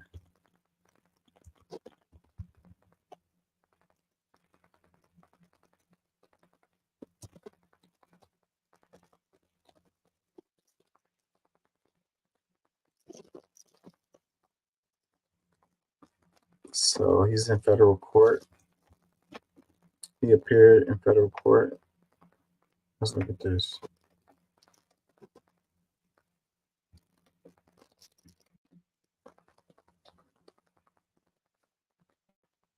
The suspect in the apparent attempted assassination of former President Donald Trump is in federal court right now. This is a new picture of Ryan Wesley Routh, shared by the Martin County Sheriff's Office. Routh set to make his first appearance at any moment. And here's what we know right now. Investigators say Routh was the man with an AK-style rifle 300 to 500 yards away from the former president as he was golfing at Trump International Golf Club in West Palm Beach. This was yesterday afternoon. As we're speaking right now, that court hearing just wrapped up. Let's get right out to WPTV's Brooke Chow outside the federal courthouse in West Palm Beach. And Brooke, we know you're there alongside our Dave Bowman as well, the only two local reporters in that courtroom. What are you learning at this hour?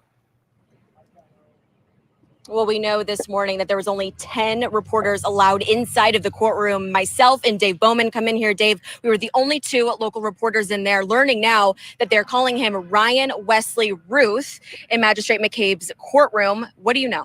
Well, what we know now is the charges. Interestingly enough, during the court case, the name Donald Trump was not mentioned, the phrase attempted assassination, just the two criminal charges. They are as follows: possession of a firearm by a prohibited person and a convicted felon. Now, we learned today in court what some published reports have said before, that he is a convicted felon. It was not disclosed where, though published reports have said it was in the state of North Carolina. The second charge is possession of a weapon with an obliterated serial number.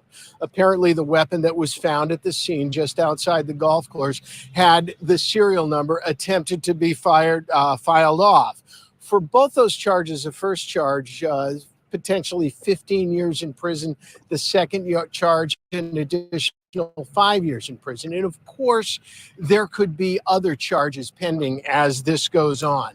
What happens next, there are two cases in court, both this Monday or the following Monday and 2 Mondays from that. The first will be a bond hearing to see if Mr. Ruth does indeed get bond. The second one will be the formal arraignment to see that is when he would be expected to enter a plea on this particular case. Right now, Ruth says he's indigent. He is now being defended by a public defender. And it also came out today that he's a resident of Hawaii and has very little money, Brooke. You know, Dave, I want to also mention to folks now tuning in with us that when he actually walked into the courtroom the first time, it was almost like a murmur, a hush went over the courtroom. Everybody kind of looked at each other like, is that him? But we all knew that that was him. He had dirty blonde hair slicked back. He was handcuffed in front with a chain, wearing the Navy jumpsuit, and then they took him away. He was there for 3 minutes. They took him away.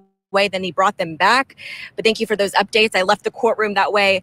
They said that if one of us left, we wouldn't be in there, but you were in there. We got out here and you walked out moments before they took us live. So of course we're on top of it. Obviously. And one other thing that I noticed, he looks very much like the pictures of him that have been circulating. He was not very hard to identify. Exactly. So what? They think they switched him out. He's not the guy. Why are they focusing on that? You know, and those charges seem pretty light, huh? Those are light charges.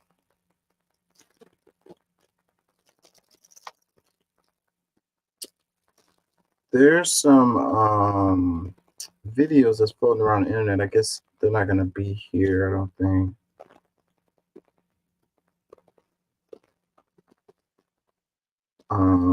Of him talking and the stuff that he was trying to do with Ukraine and all of that.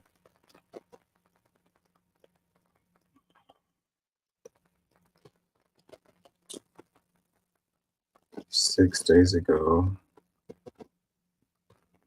I think I had those on Twitter, but I don't have time to look for them.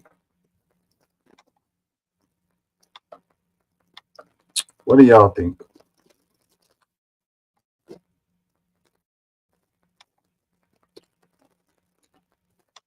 Switch the guy out. They're just gonna roll over the story. They're just gonna, you know, the news media cycle is just gonna move on.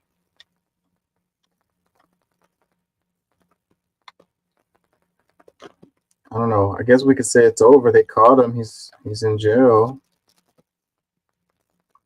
Why haven't we have no like manifesto or like you know, them interviewing him about a motive and stuff like that? Why come we haven't got any of that?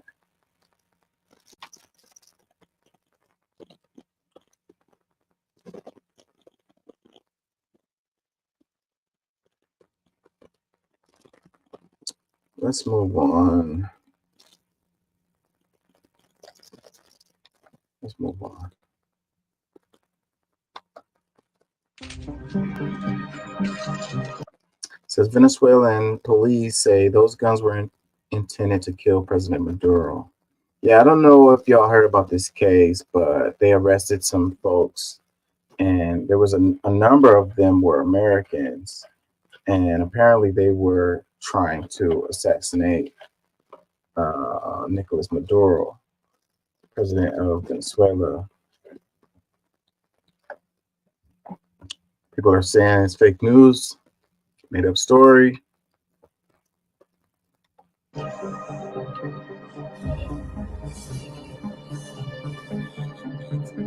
It says during a coup attempt allegedly planned by the CIA in Spain,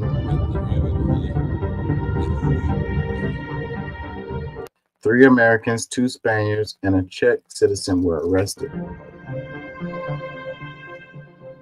La CIA está al frente de esta operación. Says the CIA is leading this operation, and that does not.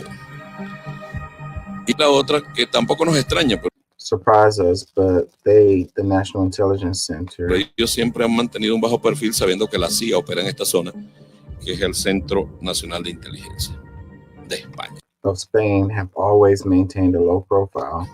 Estos dos capturados así lo dicen, inclusive hablan Knowing that the CIA operates in this area, ellos de un grupo de these two detainees even tell us about a group of mercenarios that are looking for to bring to Venezuela with que están buscando para traerlos a Venezuela con objetivos very clear objectives to assassinate President muy claros de asesinar al presidente Nicolás Maduro, Nicolás Maduro, Vice President Delcy Rodriguez, a la vicepresidenta Delcy Rodríguez, a mi persona en este myself, and another group of comrades who are leading caso y otro grupo de compañeros que son dirigentes our party and our revolution. De nuestro partido y de nuestra revolución. En sus casas, Says the U.S. and Spain have rejected the allegations. grupos de 10, de 12 fusiles que están vinculados activamente. Both countries say they support a democratic solution for Venezuela. Con los hechos de violencia que la información y con nuestro trabajo de inteligencia. Tensions with the West have soared since election results were disputed. Por eso estaremos siempre a su lado. After Nicolás Maduro was declared winner in July despite claims of fraud. Spain granted asylum to Venezuela's opposition leader last week. How convenient.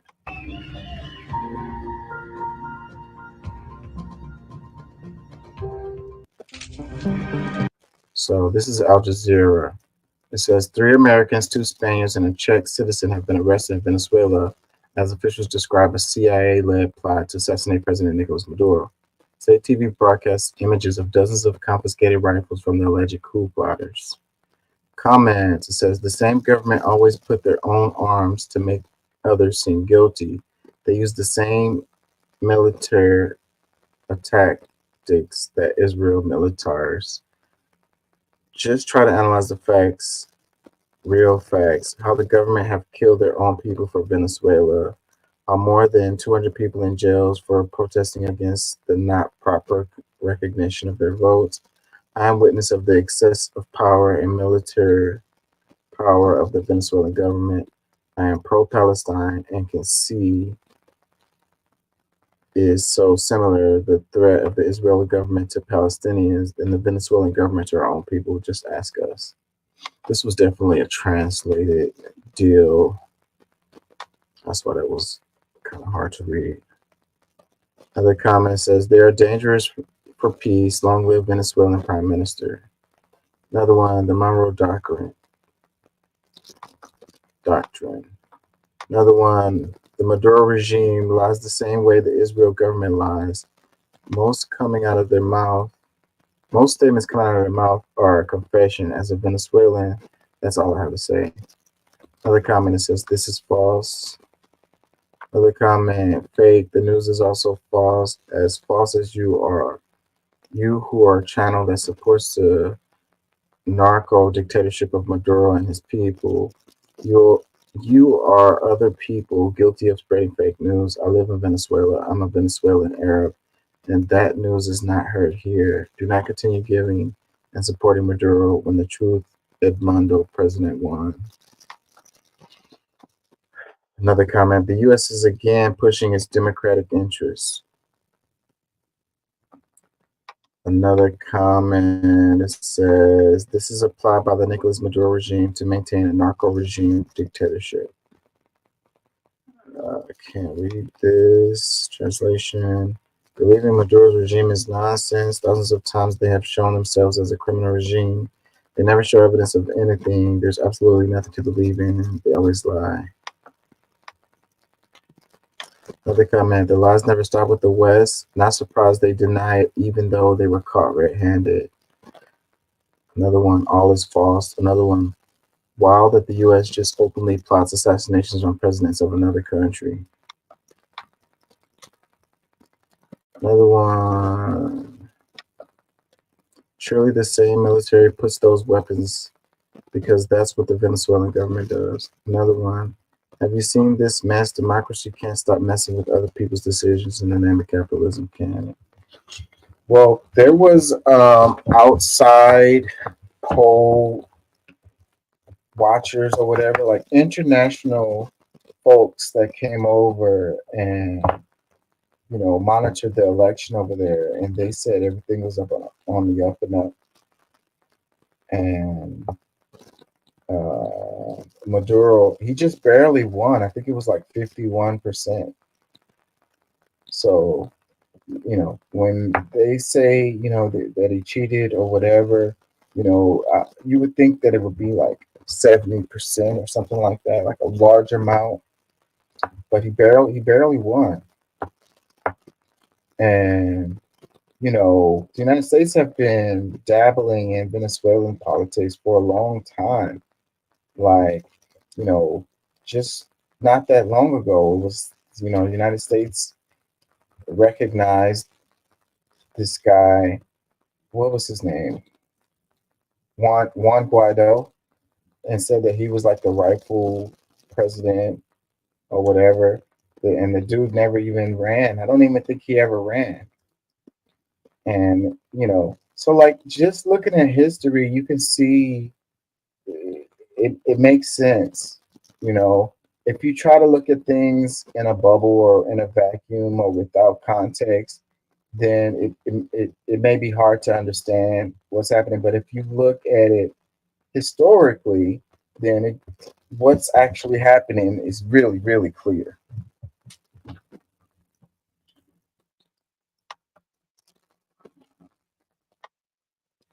And the social media is the new tool of the CIA, and a lot of the comments and stuff, they're bots.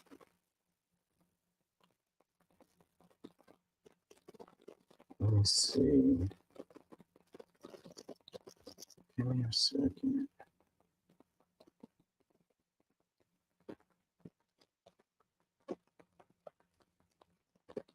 Let me see this.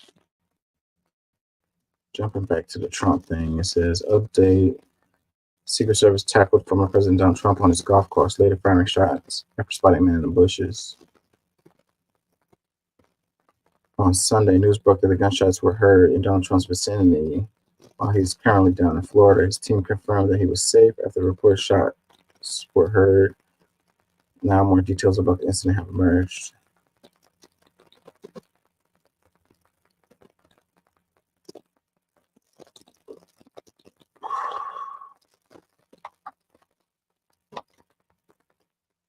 Hold on. This is what I'm looking for. Venezuela says it foiled CIA assassination plot. Authorities have arrested 6 foreign nationals, including 3 Americans, for an alleged plot to assassinate President Nicolas Maduro and others. Democracy Now! It says the Venezuelan government has arrested 6 foreigners, including 3 Americans, for allegedly being involved in a plot to destabilize the country. Authorities accused the 6 of being part of the CIA-led effort aimed to assassinate Venezuelan President Nicolas Maduro and other high-ranking officials. The country's interior minister announced the arrest on state television and showed images of weapons said to have been confiscated from the plotters. The U.S. State Department rejected the claim of a CIA coup, calling it categorically false. Yeah, who to believe, right? Who to believe?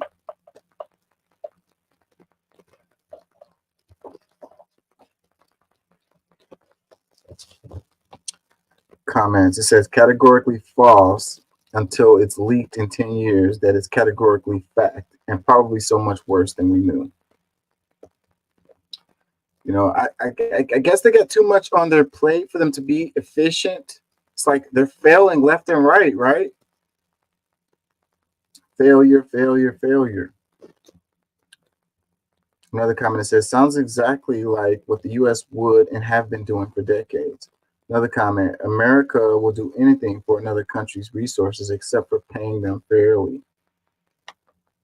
Yeah, I have a thing on it, on exactly how much oil reserves Venezuela has. And I want to say there's only 2 countries or 2 places in the world that has more. Like they're top 3, bro. Like they got a lot. They have a lot, bro. Another comment that says, "Can someone explain what they are after?" But specifically, it gets overwhelming trying to keep count. I'm so sorry as an American citizen. Controlling resources, not wanting an example of like a different form of government that's all about profit over people, capitalism above all. In Venezuela, they only pay like change, it's pennies to the gallon for gas there, you know. And I mean, you could say it's wrong or whatever, but it's like trying to give back to the people in a way. And a lot of the problems that Venezuela has is related to the sanctions and so forth and so on. Not to say that Venezuela is perfect or their government is perfect or whatever the hell, but if it wasn't for the outside influences, who's to say what things would be like? It's kind of like Haiti, if they just leave Haiti alone, who's to know what Haiti would be doing? Haiti was a successful slave revolt, uh, and ended slavery in their land, and it was like, it's like they got to pay forever for that. And being that they're so close to the United States, so the proximity to the United States is what's important with Haiti and Venezuela. And it's different reasons, but for Venezuela, it's like the communism or whatever, socialism or whatever example. A successful communism or socialism example can't be tolerated so close to the United States, or people over here in the United States might get some bright ideas, so that's the thing. And that's just part of it. The other part of it, they want private, they want to control the resources, whatever resources that a country has, it shouldn't go to the benefit of the people that live there. It should go to the special interests, to the private corporations, for them to use it how they see fit. And the government or whatever, some few people of the country can benefit from it. But if it's like for everyone, then no, that's not the model. We're not with that. Another comment that says, "Everyone please read The Man at the Door with the Gun" by Cedric Belfrag. Perfect summary of the U.S. foreign policy in Latin America. Another comment says, why are you missing the fact that 2 of those foreigners aren't Spaniards, and that there is currently animosity and conflict between the regime and Spain, and that they in the NM regime are accusing them of being part of the plot? Oh wait, they will fall into the delusion that all evil is Venezuelan is caused by the USA. Once again, the loyalties to ideologies are making the media outlet complicit to the oppressive regime in Venezuela. Stop trying to center everything in my country around American exceptionalism. This is damaging and takes away the focus of all the crimes against humanity currently being committed against Venezuela. And it seriously makes me question the overall quality and veracity of your content. Crimes against humanity currently being committed against Venezuelans. How many times do we hear that Syria, Iraq, they gas their own people, they're, torturing their own people, they're killing their own people, da da da da. And the United States, do they really, really care? When it happens in other countries or whatever, when someone does something to their people or whatever, like, do they really care? Like, that in itself is a signal that, you have this question. It's like, they really give a fuck, about what is happening to these people in this other country? Like, that's the reason, because they're mistreating their people. So we can't let that happen. We can't let these people mistreat their people. We can't let that happen. Okay, so why does it just so happen to be countries that have like certain resources that we're interested in, that we so concerned about the welfare of their people? And then when you use comments, when you use terms like regime, when you say the Venezuelan regime or whatever, like, you are framing this in a certain way. Anyways, moving on. It says more comments. It says Maduro sucks and the CIA sucks harder. Another one. The U.S. CIA has become a tool for Zionists and corporate interests terrorizing the world since it was created. They do nothing to benefit us Americans. Another comment says, isn't this attempt number 3? Another comment, this is textbook case of the U.S. doing the same U.S. bullshit it's always claimed it has no hand in until they release docs about it on Netflix 30 years later. Another comment, he sent violent prisoners to the U.S. He should be taken out. Another comment, of course it is false. The U.S. has never sponsored any coup d'etat in Latin America. Another comment, both potential U.S. intervention and the current government over there are hurting the people altogether. Hope they persevere against them both.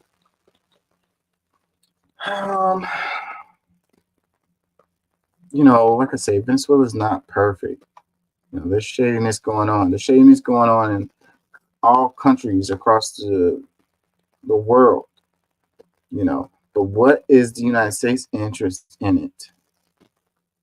Another comment says, sounds just like U.S. They did the same to Iran and so many other countries in the world. They want to have their own puppet leader in every country around the world. Another comment, democracy now really loves letting Maduro control the narrative and hates mentioning what he's doing to his people.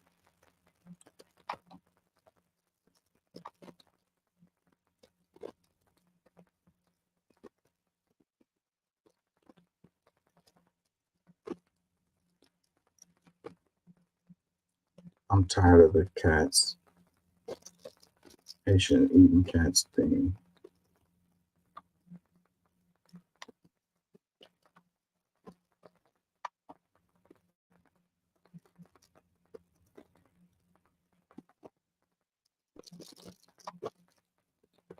Kind of covered that already. Exploding pagers. What a crazy thing to do, What a really crazy thing to do. Put some explosives in some pagers and set up a fake company and sell them to these people and then ignite them all at the same time. Let me see if I can find the video kind of explaining that, because Hezbollah is not just like a terrorist organization. Like, it's not as simple as that. It's kind of like the same thing with Hamas as far as like political organization. It has a military wing, but it also has political, legitimate political part of it. Oh, that crazy dude. You know what? Let's take a side step. This dude right here, bro. Did I talk about this dude already? Mark Robinson. Did I talk about him already? I don't know if I did. I can't remember. This dude right here, bro. Am I sharing? Hold on. This dude right here. He made comments under a porn site. Given it was like, I don't know, 10 years ago or 20 years ago. It was a while ago. But he's running for governor now. So, you know, in politics, that's kind of how it goes. They're going to dig through your stuff and they're going to find what the hell. And the comments that this dude made, bro. If I was him, I would just drop out, bro. I would drop out. Let me see. I think I'll talk about it in this week. He stated, unprovoked. I would drop out after this stuff came out. I'm sorry. This is Martin Luther King on steroids. I think you're better than Martin Luther King. I think you are Martin Luther King times 2. I think he's going to go down as one of the great leaders in our country. I've been with him a lot. I've gotten to know him, and he's outstanding. He's outstanding in presentation, but he's probably even more outstanding in heart. Somebody that we have to be very, very careful. We have to cherish. We have to cherish Mark. He's a star. You have to cherish him. Amen. It's like a fine wine, because that's what you have. You have a fine wine. He's an outstanding person. I've gotten to know him so well and fairly quickly.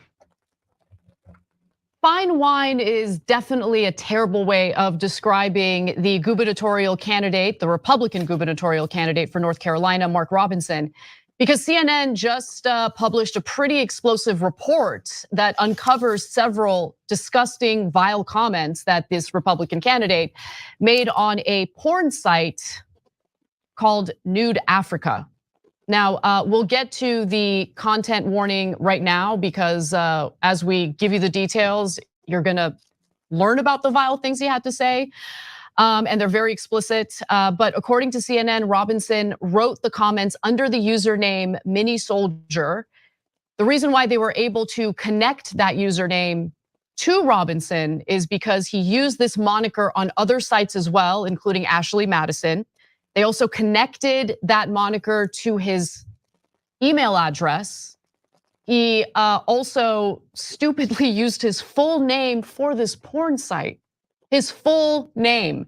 And the comments were from years ago, 2008 to 2012. Hey, don't scroll away. Come back, Because before the video continues, we just want to urge you to lend your support. I like watching. So despite his publicly stated anti-transgender views, Robinson wrote the following on the site. Bear with me here. I like watching, he didn't use the word transgender. He used a different word, but you guys can figure out what it is, on girl porn. So I like watching transgender on girl porn. That's effing hot. It takes the man out while leaving the man in. And yeah, I'm a perv too. But publicly, he says that transgender women who use the bathroom that they identify with should be arrested. And he's used incredibly harsh language toward the transgender community. But obviously behind closed doors, that's the kind of porn he likes to consume. To be fair, he's not the only Republican. Yeah, that's definitely true. Alex shows, you want to show us your phone again? Okay, so to be fair, he might watch the kind of porn where they get arrested. But guys, look.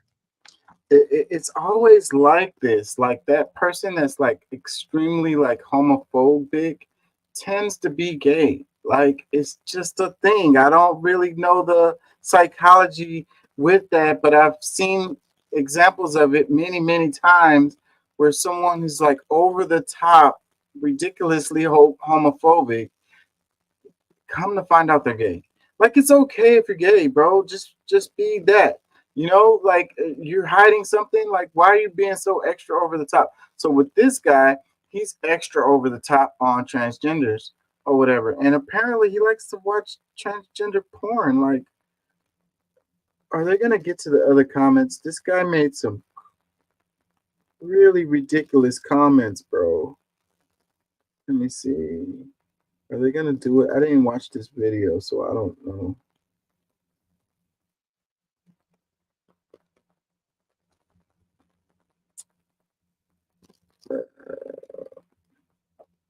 This dude is demented.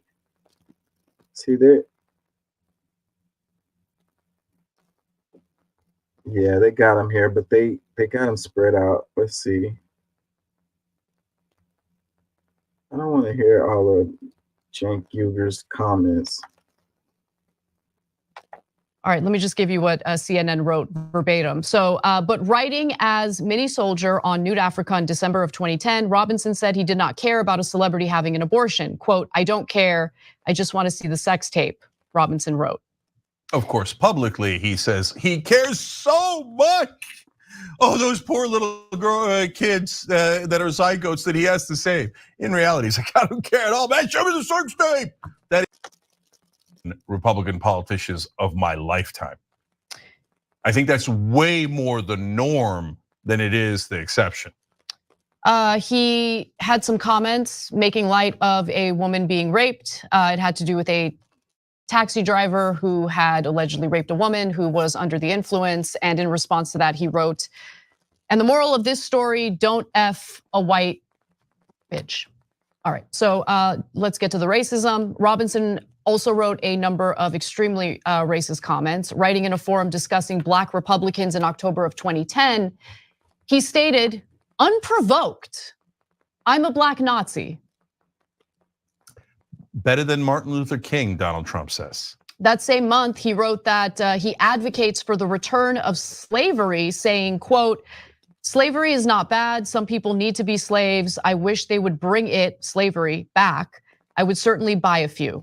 See, that's the funny thing about Mark Robinson. He's so dumb that he doesn't realize he's Black. Like if they brought slavery back. This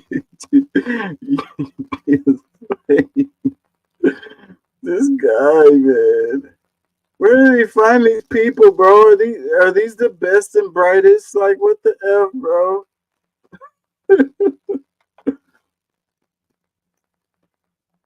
What the hell? Denies this. He denies that it's him. This is all made up. It's tabloid trash. But it seems like CNN did their due diligence here. Because not only do they have the receipts, guys, the same guy who denied the Holocaust and say the Rothschilds run the world, you're surprised that he calls himself a Black Nazi behind the scenes? Pretty much admits it in front of the scenes. Unfortunately, there's more. So in a series of 7 posts in October of 2011, Robinson disparaged Martin Luther King in such intense terms, calling him a commie bastard, worse than a maggot, a ho effing phony, and a huckster, that a user in the thread accused him of being in the KKK. Robinson responded by directing a slur at King. Martin Luther King 2.0. Martin Luther King on steroids. I've only known one person that I would say maybe they're better than Martin Luther King. Probably Nelson Mandela, right? Prior to CNN. You know, the whole thing where people are talking about, they did not like Martin Luther King when he was alive. They killed this guy. And then after he dies, then they're like, oh, he's such a great person, da da da da. Like, get all the way the F out of here. I hate that stuff. And the same thing with freaking Nelson Mandela. He was on the terrorist watch list, like up until like I don't know the dates. I don't want to say them wrong, but way more recent than you would think. Okay, they didn't like him, Nelson Mandela, and they didn't like Martin Luther King when he was alive. So, you know, afterwards, and they look back, and then they're like, "Oh, it's such a great person." You like him. You like the image or the idea of MLK, but you don't really like him. You know what I mean? When he was alive, if MLK was alive today, he would be on a watch list. He would be considered a terrorist. He was considered a terrorist when he was alive.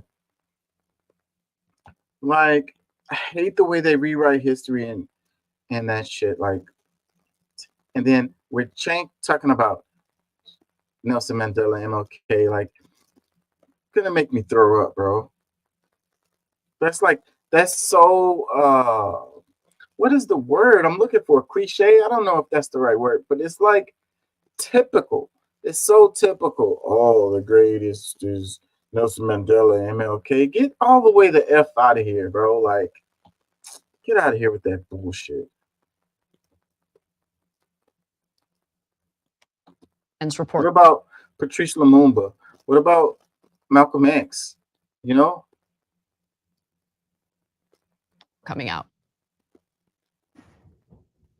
Hey guys, Lieutenant Governor Robinson and your Republican nominee for governor as well, of course. Well, guys, the news media is at it again. My opponent is at it again. You all have seen the half-truths and outright lies of Josh Stein on these ads over and over again. And now a story leaked by him to CNN is appearing now. Let me reassure you, the things that you will see in that story, those are not the words of Mark Robinson. You know my words, you know my character, and you know that I have been completely transparent in this race and before. Folks, we've seen this type of stuff in the past as well. Clarence Thomas famously once said he was the victim of a high-tech lynching. Well, it looks like Mark Robinson is too, by a man who refuses to stand on stage and debate me about the real issues that face you. Instead, they want to focus on salacious tabloid lies. We're not going to let them do that. We are staying in this race. We are in it to win it. And we know that with your help, we will. God bless you. And we will see you where? On the campaign trail. Yeah. So using Clarence Thomas probably wasn't very smart either, bro. Like, it wasn't a good look, bro. I don't know if you thought that was going to go over well, but no. And the way, does he really talk like that? It seems like he's the kind of person who, you know, he is trying to get a certain, you know, demographic to support him, and he's willing to take on a persona or a face that isn't really real. Like he's playing a character. This guy seems like he's playing a character, like all the way down to the way he talks, like with the accent or whatever. I don't know much about the guy. Maybe he does talk like that or whatever, but all I know is if I was him, I would drop out and hope everybody forgets about me.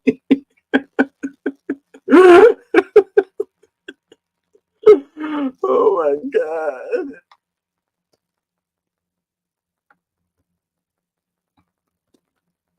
Oh, let's read some comments. It says, I don't care one white what he likes watching or what he's into, or I don't love it when people ridicule him for that. The anti-Semitism, outward homophobia, racism, fascism, and such is revolting, but I think our side should be careful to not mock him for whatever kink suits him. That's a personal choice. Make fun of him for being an idiot, for being reckless, for being a paranoid, racist hypocrite, and do it mercilessly. But let him dig whatever he digs as long as he ain't hurting no one. You know, I get that. You know, that's a fair comment, except when you are publicly bashing, you know, transgender folks. You know, I mean, you know, whatever, you know, you're into, whatever gets you going, whatever gets your engine going, whatever, you know, like you say, if you're not hurting nobody, you know, more power to you, have fun.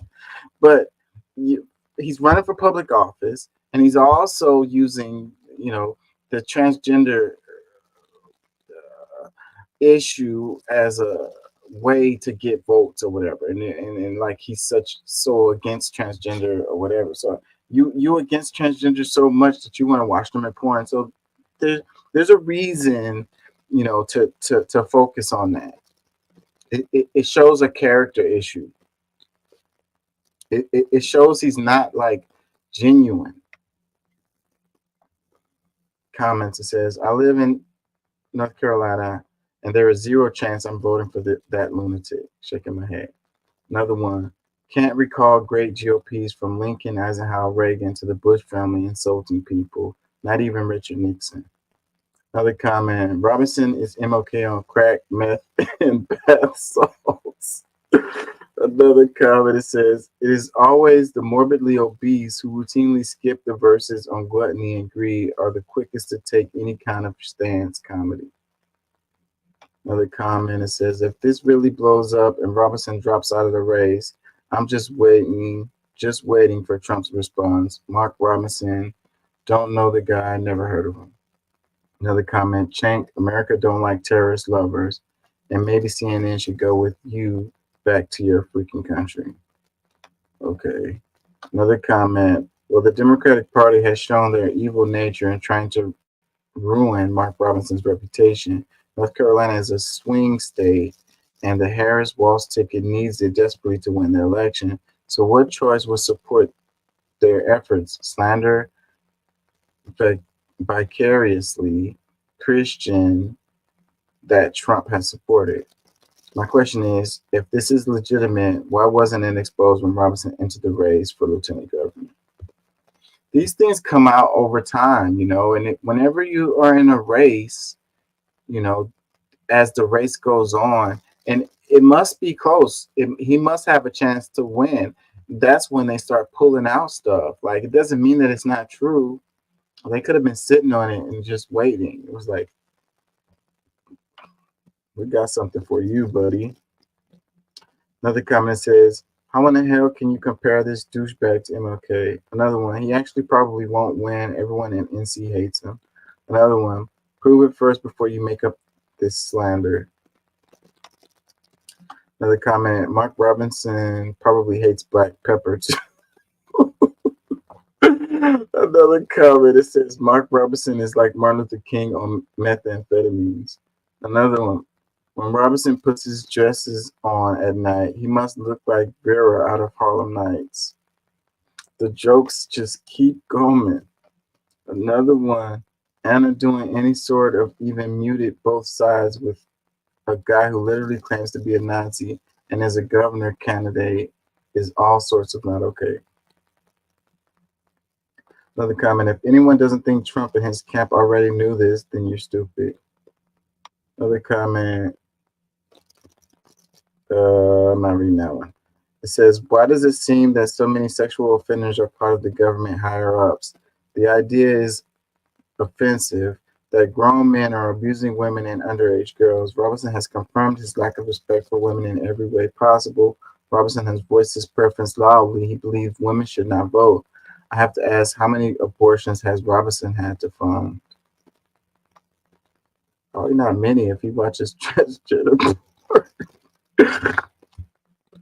Another comment that says, this is the sickest thing that I've seen in a long time. What a disgrace of a human being, Mark Robinson. Okay, we're going to stop beating up on this guy. It's pretty funny, though. I ain't going to lie. That is hilarious.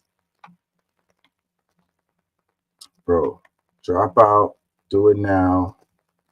You're going to be known as this forever, bro. You're not going to be able to shake this. You're not going to be able to shake this, bro. Damn, use a pseudo email address, bro. Use like a random email address just for like debauchery, bro. Like, don't use an email address with your name on it to do debauchery, bro. Watch, something gonna come out on my ass. Like, somebody gonna go look up my email address and go find some shit I did 10 years ago. But you ain't gonna find me making comments like he made, or come on, man.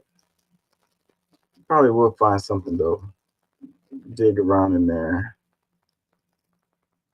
Probably find something. Some old website I used to get on or something back in the days. I wanted to talk about the Breakfast Club interview, but I don't have time for that. It's kind of old news now anyways. So many people have been covered it.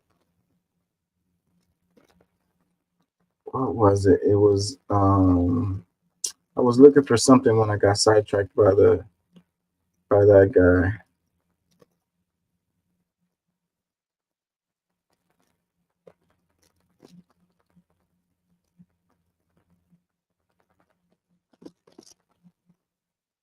I've been watching a lot of Kyle Kalinske show.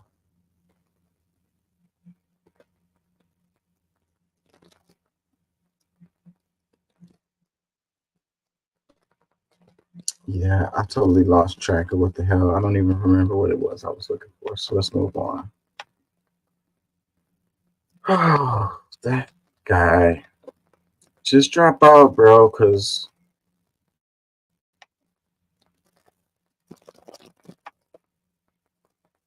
oh, that's what I was looking for. I was looking for the it was a Democracy Now! Video where they were explaining how the thing with the pagers and the walkie-talkies, I'm pretty sure it was Democracy Now! And how all of that went down and what led to what we have going on now. Let's see.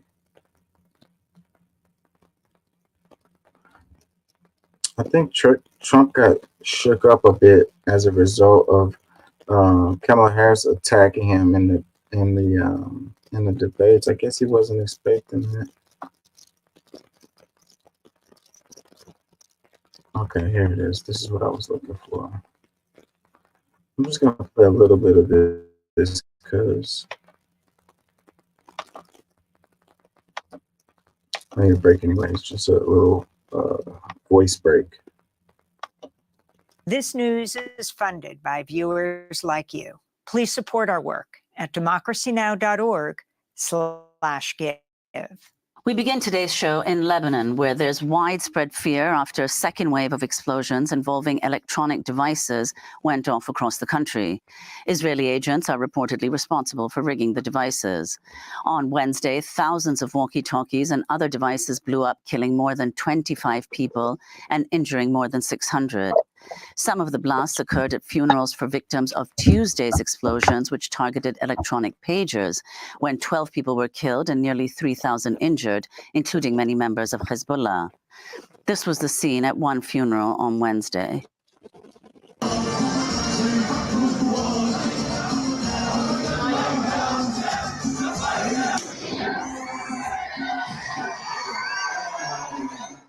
Lebanon's foreign minister, Abdallah Abu Habib, condemned what he called a blatant assault on Lebanon's sovereignty and security, unquote. Hospitals in Lebanon have been overwhelmed with severe injuries as patients have come in after losing eyes and limbs. We saw young victims and we saw very old victims, and all just had the same type of wounds. They had puncture wounds on their faces, they had amputated limbs, they had open abdomens, intestines out, bowels out.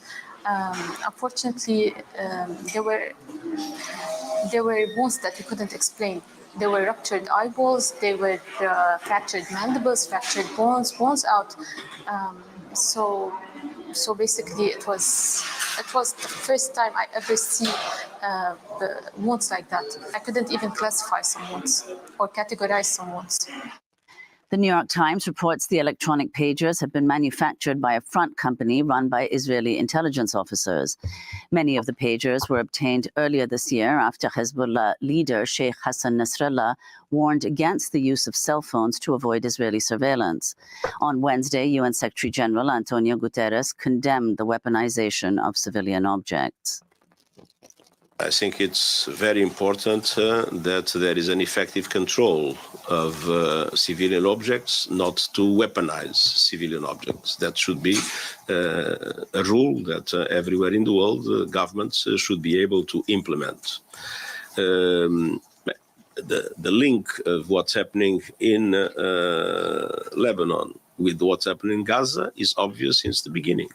I mean, the Hezbollah has been very clear in saying that it has launched its operations because of what's happening in Gaza, and that it will stop when there will be a ceasefire in Gaza. On Wednesday, Israeli Defense Minister Yoav Gallant said Israel's focus is turning more to its northern border with Lebanon. He said, quote, "We're at the start of a new phase in the war," unquote. Meanwhile, Hezbollah leader Sheikh Hassan Nasrallah is scheduled to give a televised speech today. We go now to Beirut, where we're joined by Lara Bitar, editor in...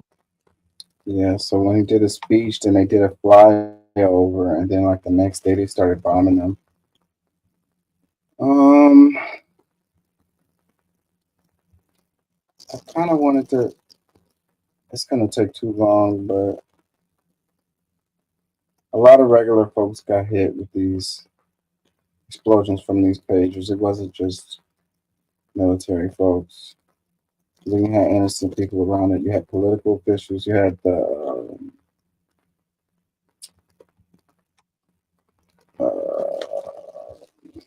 political folks that didn't have anything really to do with the military.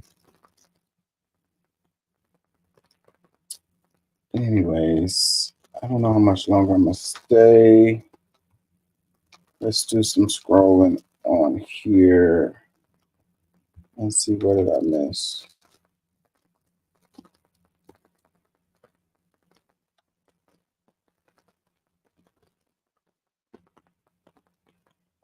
We talked about Eric Adams yesterday. I do not like that guy.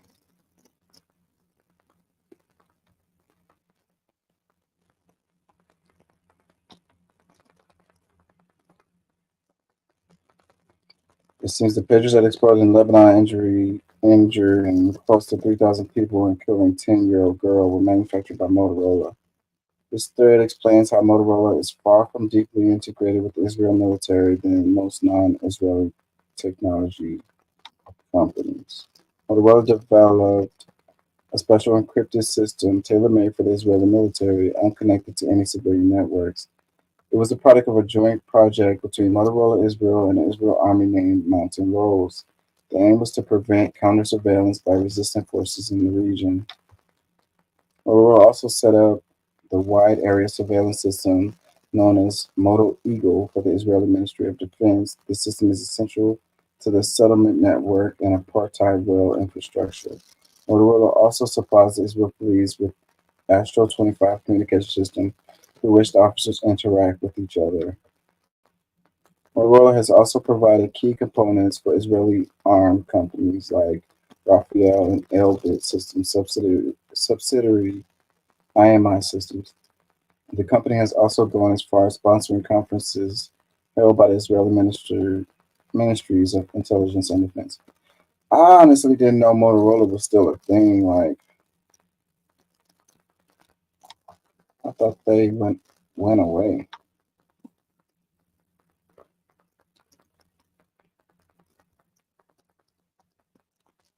Can I share this without getting in trouble?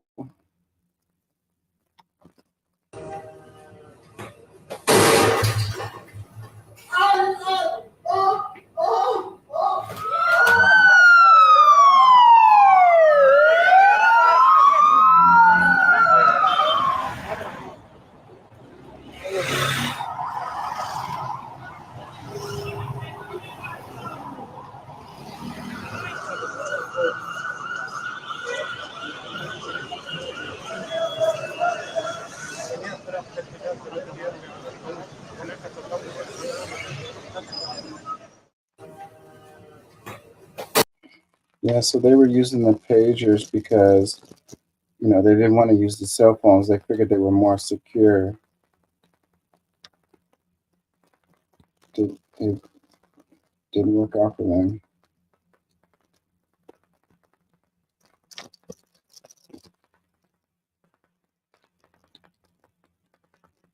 Did I play this yesterday?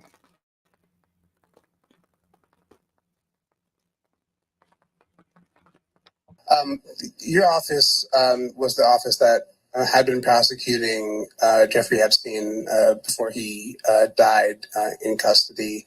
I have not read your detention memo yet. It's the first thing I'm going to do after this ends. But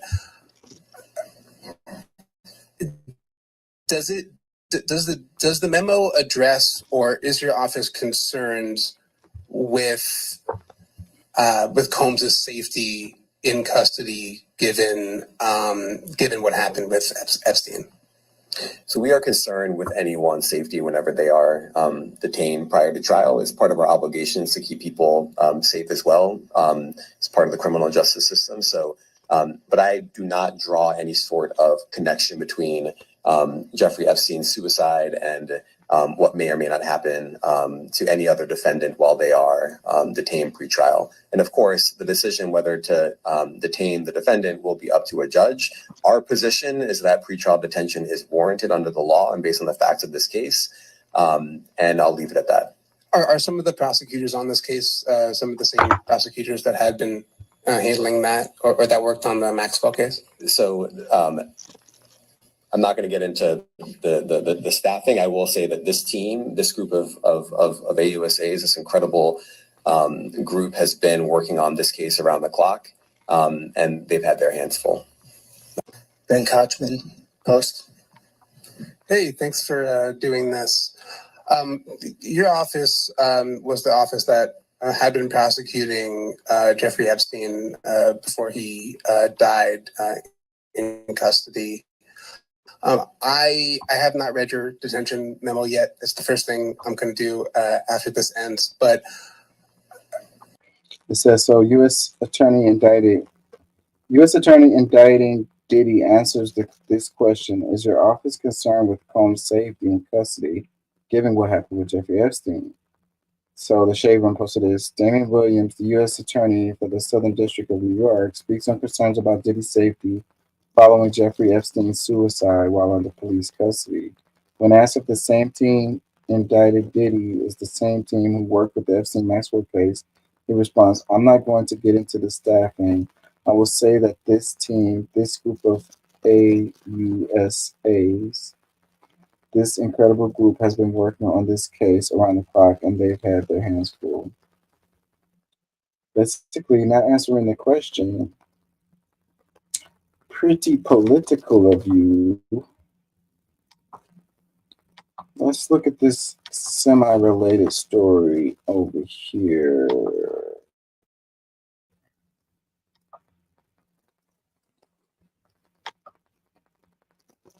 So it says Ashton Kutcher and Mila Kunis look stressed as they go their separate ways amid Diddy scandal. This could end them.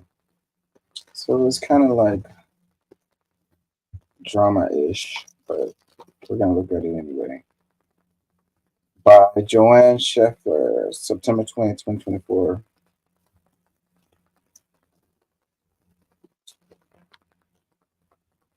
It says Ashton Kutcher could be in hot water again with his wife Mila Kunis. Their summer of love may have ended abruptly following the arrest of disgraced rapper Sean Diddy Combs. The former That 70s Show stars have barely recovered from the Danny Masterson scandal. The Ashton's past connection to Diddy could be more than Mila can handle. Mila Kunis and Ashton Kutcher spent the summer pretty much joined at the hip. It is no secret the spouses went through it over the past year after showing their support to convicted rapist Danny Masterson. The fallout significantly affected their marriage and careers for several months. They were seemingly back on track with their lives, but Ashton Kutcher's neck could be on the line again. Mila Kunis and Ashton Kutcher looked very stressed after they were photographed separately in Los Angeles. Diddy's arrest has numerous Hollywood celebrities in an uproar, waiting to find out whether or not their past connections and interminglings with the fallen rapper will drag them into what looks to be one of the decade's biggest scandals. Wow. Mila and Ashton's marriage may be in jeopardy following the Masterson drama. Mila Kunis made it clear to Ashton Kutcher that she would not tolerate any more public drama. However, it may be out of his hands.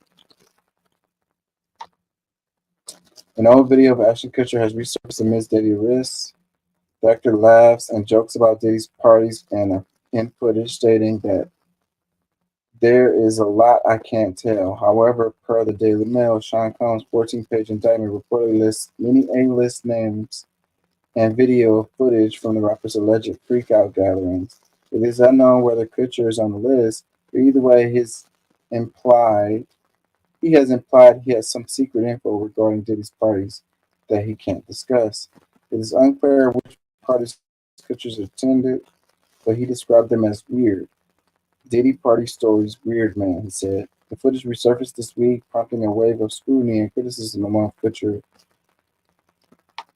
demanding Kutcher speak up. This could be enough public heat on Ashton to send his wife Mila running for the door. The separate outing with their children is one sign that their marriage is on the line again. While not a sure sign, it raises many eyebrows considering their past troubles. However, the busy parents of two could just have conflicting extracurricular schedules with the children and be forced to split up. Some Reddit fans do not think that is all that is happening now. In the end, Mila may finally have enough of Ashton's bringing unwanted drama to their lives and probably quits. But one thing is sure, Diddy's arrest is causing quite a stir, and it's only getting started. Yeah, so I mean, him having relationships with a lot of folks, and who knows? And the connections could go deep, and people are speculating and doing their own investigations and stuff.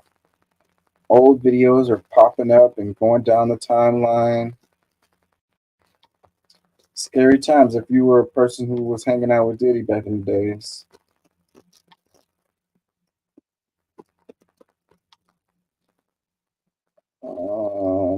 I mentioned some of these articles at the beginning of the show, so I'm going to try to do them now. Let's do this one.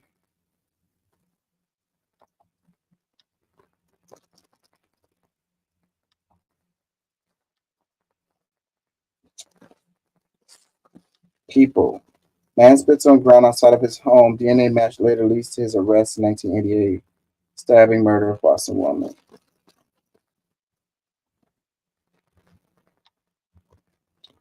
It says James Holman's DNA was matched to fingernail scrapings taken from Karen Taylor, as well as to a cigarette and sweatshirt found near her body, by Bailey Richards, published September 21st, 2024. It says more than 3 decades after young man Karen Taylor was found stabbed to death,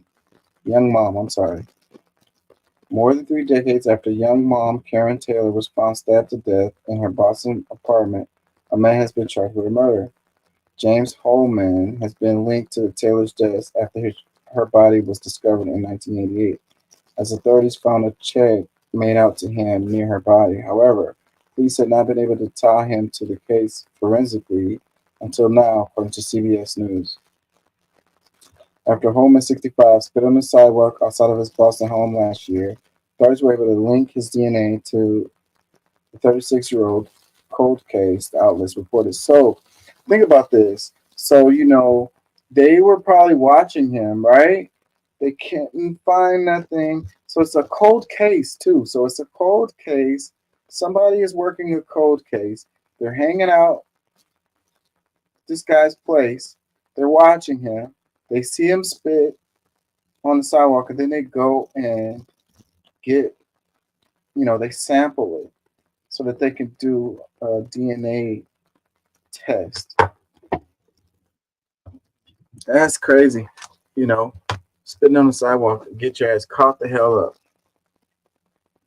So it says, after Holman, 65, spit on the sidewalk outside of the Boston home last year, authorities were able to link his DNA to the 36-year-old cold case.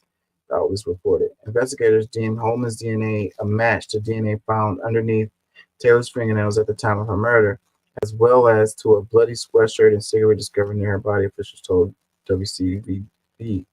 With this new forensic evidence, Boston police arrested Holman, who has no criminal record, on Thursday, September 19th. His next hearing is scheduled for October 29th. According to CBS News, Holman attorney said he doubts his client's DNA could be tied to Taylor's murder after all this time. Suffolk County District Attorney Kevin Hayden, meanwhile, told the outlet that this is an example of superb investigative work by detectives and prosecutors using modern criminology science. But most of all, Hayden continued, it's an opportunity for Karen Taylor's loved ones to see someone answer for her death after so many years of unanswered questions. Boston Police and Suffolk County District Attorney's Office did not immediately respond to people's request for comment. Taylor was found dead on May 27, 1988 in her apartment in Boston, Roxbury neighborhood. She was 25 years old at the time. Her body was discovered after her mother called the apartment and Taylor's 3-year-old daughter answered the phone, stating that her mom was sleeping and she could not wake her up. Dang. So 3-year-old answered the phone? The Suffolk County District Attorney's Office said in a statement, the mother went to Taylor's apartment at 37 William Street in Roxbury, but was unable to get into the building, the statement continued. She went around the back of the building and crawled through the window of her daughter's first floor bedroom, where she discovered her daughter lying face down in a pool of blood. According to her autopsy, Jill had been stabbed 15 times throughout her chest, head, and neck area. Dang. That's a crime of passion. That's it. Well, if you committed a murder, don't spit. They're going to use that. 10 years later. More than 10 years. That's messed up, man. It's good. It's good they got him. Somebody was hanging around his house, waiting for him to do something stupid, and he spit, and then they went and pulled it up. You know, one question I would have is like, can they would have to have like some kind of video evidence, something to show for sure that was his spit on the sidewalk. Like, how do you connect that to him? You know what I mean? I witnessed him spit, and then I picked up the spit and used it for a DNA match. Like, I don't know. I guess the jury won't need to, think that way or whatever. But if I was sitting on the jury, I would be like, I mean, can y'all show a video of the guy spitting and the other guy coming and grabbing it or something? So how do we know it wasn't another person? Even though I'm sure that's not the case. I mean, like, how random would it be for a whole other person to have spit on the sidewalk and that person to be connected to this murder, given that they knew that this particular guy had already had some connections? They was investigating him. So they already had suspicions that he was connected. They just needed some evidence to connect him to it. But yeah, that's crazy.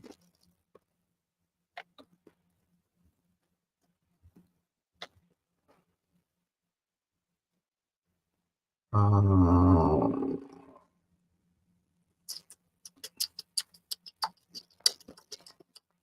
don't think I'm going to do that one. Federal judge executed in chambers. Did I mention that one at the beginning? I kind of try to hold myself accountable to covering the stuff that I said I was going to cover.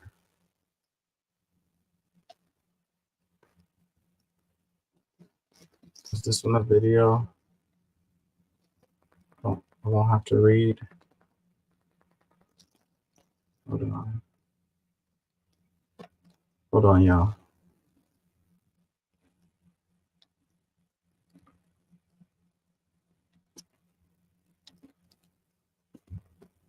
That is extremely limited. In terms of the information that we have right now, and very jarring. So let's go through what we know. Kentucky's governor, Andy Beshear, confirming just a little while ago that a district judge in Letcher County, Kentucky, Lester, this is about 2.5 hours southeast of Lexington, was shot and killed in his chambers. Now, the coroner in this case has confirmed his identity as Kevin Mullins, who was appointed back in 2009. He was a prosecutor for a decade prior to that. The question right now is what exactly transpired. We don't know. We are out to Letcher County for more information. We do know, however, Lester, that a Kentucky state trooper has confirmed that one person is in custody. They will not confirm who that is at this hour. All right, Sam Brock. Sam, thanks. Federal judge shot in his chambers. It says federal judge executed in chambers today. Judge Kevin Mullins, District Judge Kevin Mullins, 54, was found with multiple gunshots, and he was pronounced dead at the scene, state police said. A preliminary investigation found Letcher. Is that it? That is it.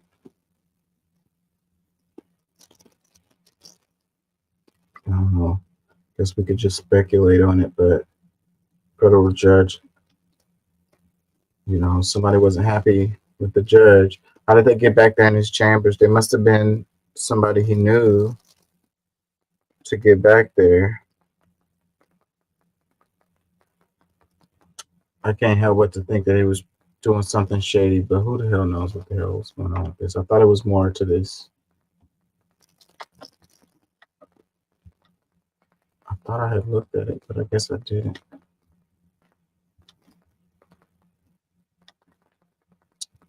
me see. Bath time dead. I did that one. Hezbollah leader commander strike in Lebanon. I kind of covered that. Deadly flooding in Africa leaves corpses and crocodiles floating. Let's do this one right quick.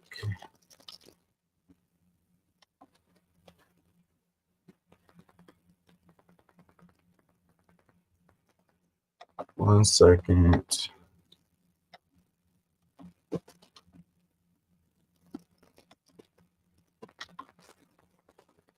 Okay, New York Post. Make sure I'm sharing. It says daily flooding in Africa leaves corpses of crocodile snakes floating among human bodies.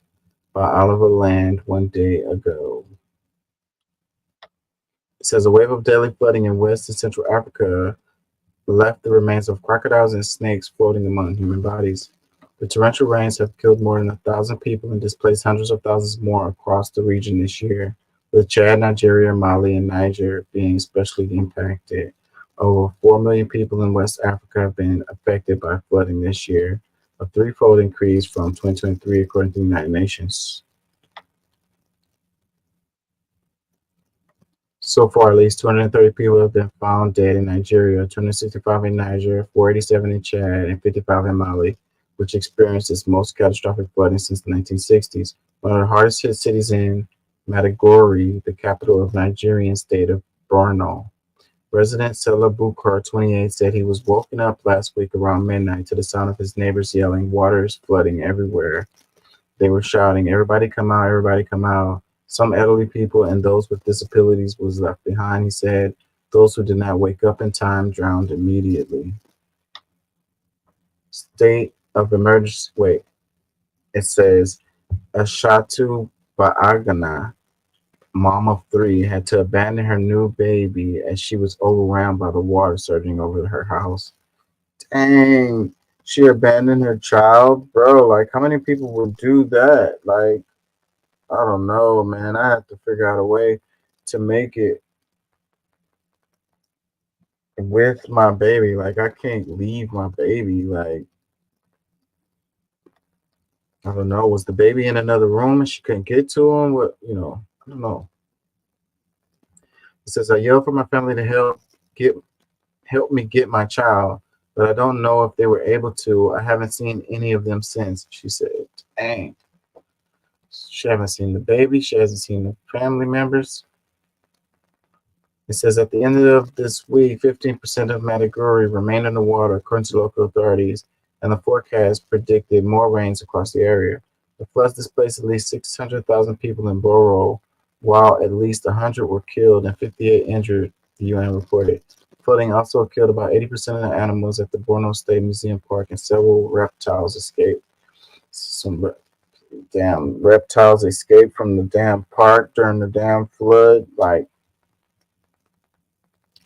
I see some random ass stuff coming down the way. The city's main prison was so badly damaged that hundreds of inmates escaped, while the waters tore down the walls of the local police station and some government posts. Dang, so the animals escaped from the zoo, the prisoners escaped from the prison, the police building got tore up. Important infrastructure, including 2 dikes of a dam along Lake Alu, were also swept away. When the dam failed, 540 billion liters of water flooded the city. Key bridges collapsed and turned Maiduguri into a temporary river. So that's what happened, right? So with the people up in the house and then the water just coming, that would happen so fast that you wouldn't be able to do anything. Like, even if you could swim, you can't handle that. 540 billion liters of water just coming in, like, suddenly. You're screwed. It's like a tsunami. It says, as recovery efforts continued over 1 week later, Governor Babagana Zulum begged for international assistance. Our resources are stretched to the limit and we cannot do this alone, he said. Bukar goes back to his home every day to see if the water has receded from his home. He is currently living at a local school, which is now sheltering 5,000 people. I'm volunteering to help, but I am also a victim, he said. Our people need us. They need help. In Niger, the floods impacted over 841,000 people, with over 400 people displaced. One mother, 50-year-old Haria Adamu, said the floods destroyed her mud hut in the northern city of Agadez. The rooms are destroyed. The walls fell down, she explained. It's a big risk to live in a hut, but we don't have the means to build concrete ones. Adamo, who was widowed 4 years ago, is now living with her 6 children in a temporary shelter next to their former hut. They have not received any aid from the state and are not able to relocate, she noted. I understand there was a change in the weather, she said. I have never seen a big rain like this year here in Agadez. Experts warn that the torrential rains and other extreme meteorological events could become the new normal as part of the African continent. Africa is responsible for only a small portion of greenhouse gas emissions, but is one of the regions that is most vulnerable to extreme weather events, according to the World Meteorological Organization. In sub-Saharan Africa, the cost of adapting to extreme weather is estimated between 30 and 50 billion per year over the next decade. The WMO reports indicate up to 118 million Africans could be impacted by extreme weather by 2030, it added. Okay. Pretty sad. So corpses, crocodiles. That's crazy. It's snakes, crocodiles. Like, can't they swim? Like, aren't they good at being underwater? Like, bro, like a flood kills crocodiles and snakes? I never heard of no shit like that.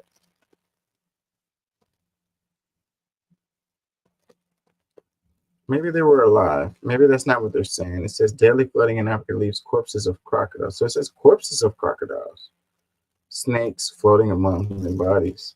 How the hell did the flood kill the crocodiles? Damn.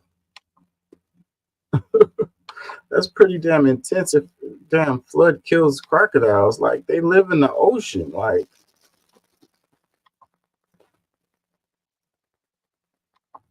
help me understand. Help me understand. That's what caught my eye though. Anyways, I saw that headline and I was like, crocodiles after a flood, corpses of crocodiles? What kind of flood kills crocodiles? How does a flood kill a crocodile? Help me understand.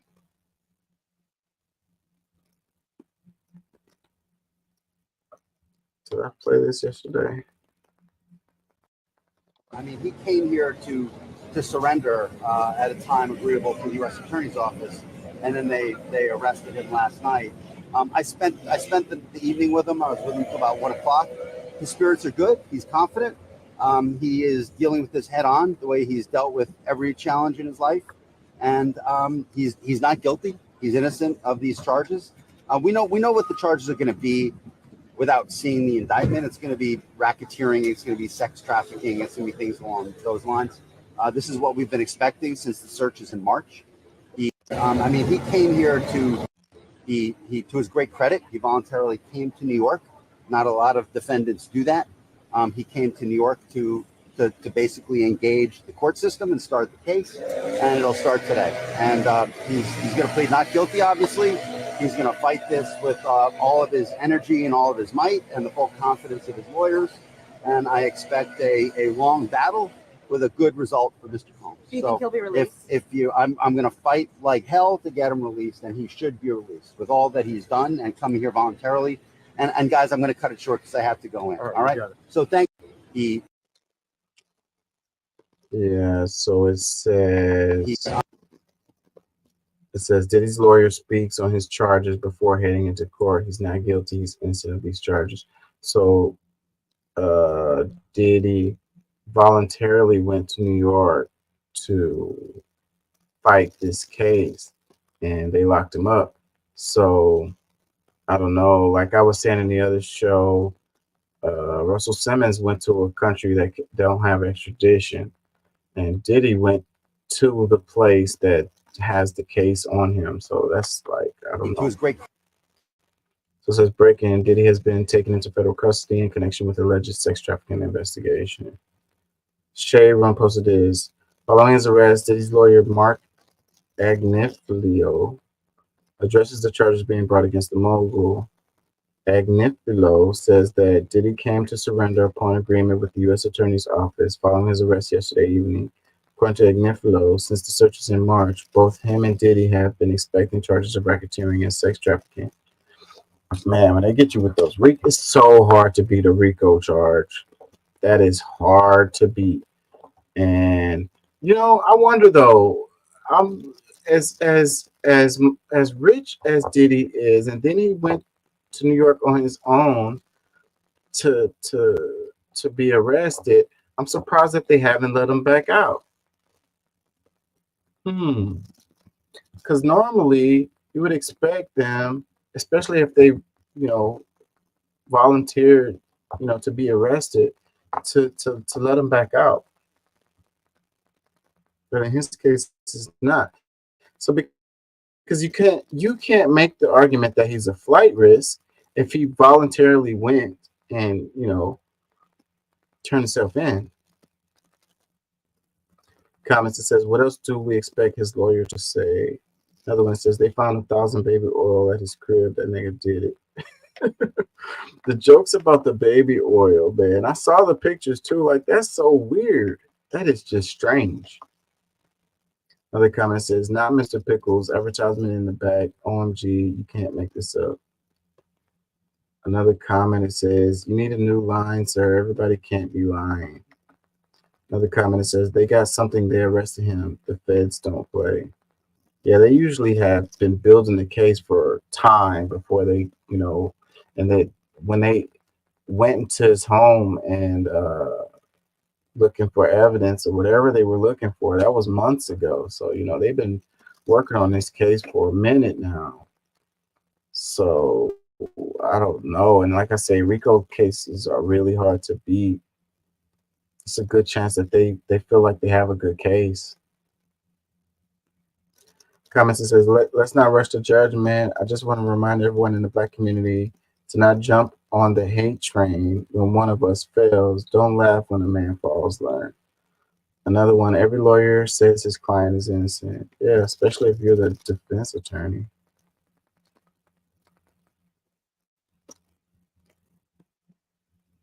Another comment, I don't even think you can find that many baby oil bottles at Johnson & Johnson headquarters. That shit wild. I don't know what was in those things. What was in those? I saw the pictures. What the hell was that? What was going on with that? Another comment says, but then again, it's not illegal to have a bunch of baby oil. Comment says, what time the mugshot dropped. Another comment says, my man had over 1,000 bottles of lube and baby oil, and he innocent. LOL. Right. Another one, he is done even if he's found not guilty. That's a heavy statement right there. That's a heavy statement right there. He's done even if he's found not guilty.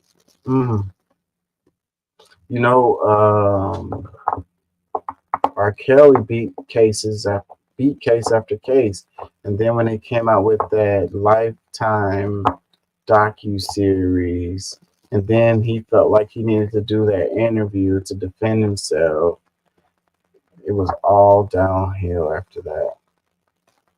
But he said he's done even if he's found not guilty. That could be true, man. That could totally be true. But if he's got enough money, he could just go and not be in the public eye anymore. Like, try to hope that people would just forget about him, As far as his career, in a lot of ways, yeah. Done, son. People are going to be trying to separate themselves from him in every way that they can, regardless of what happens after this case.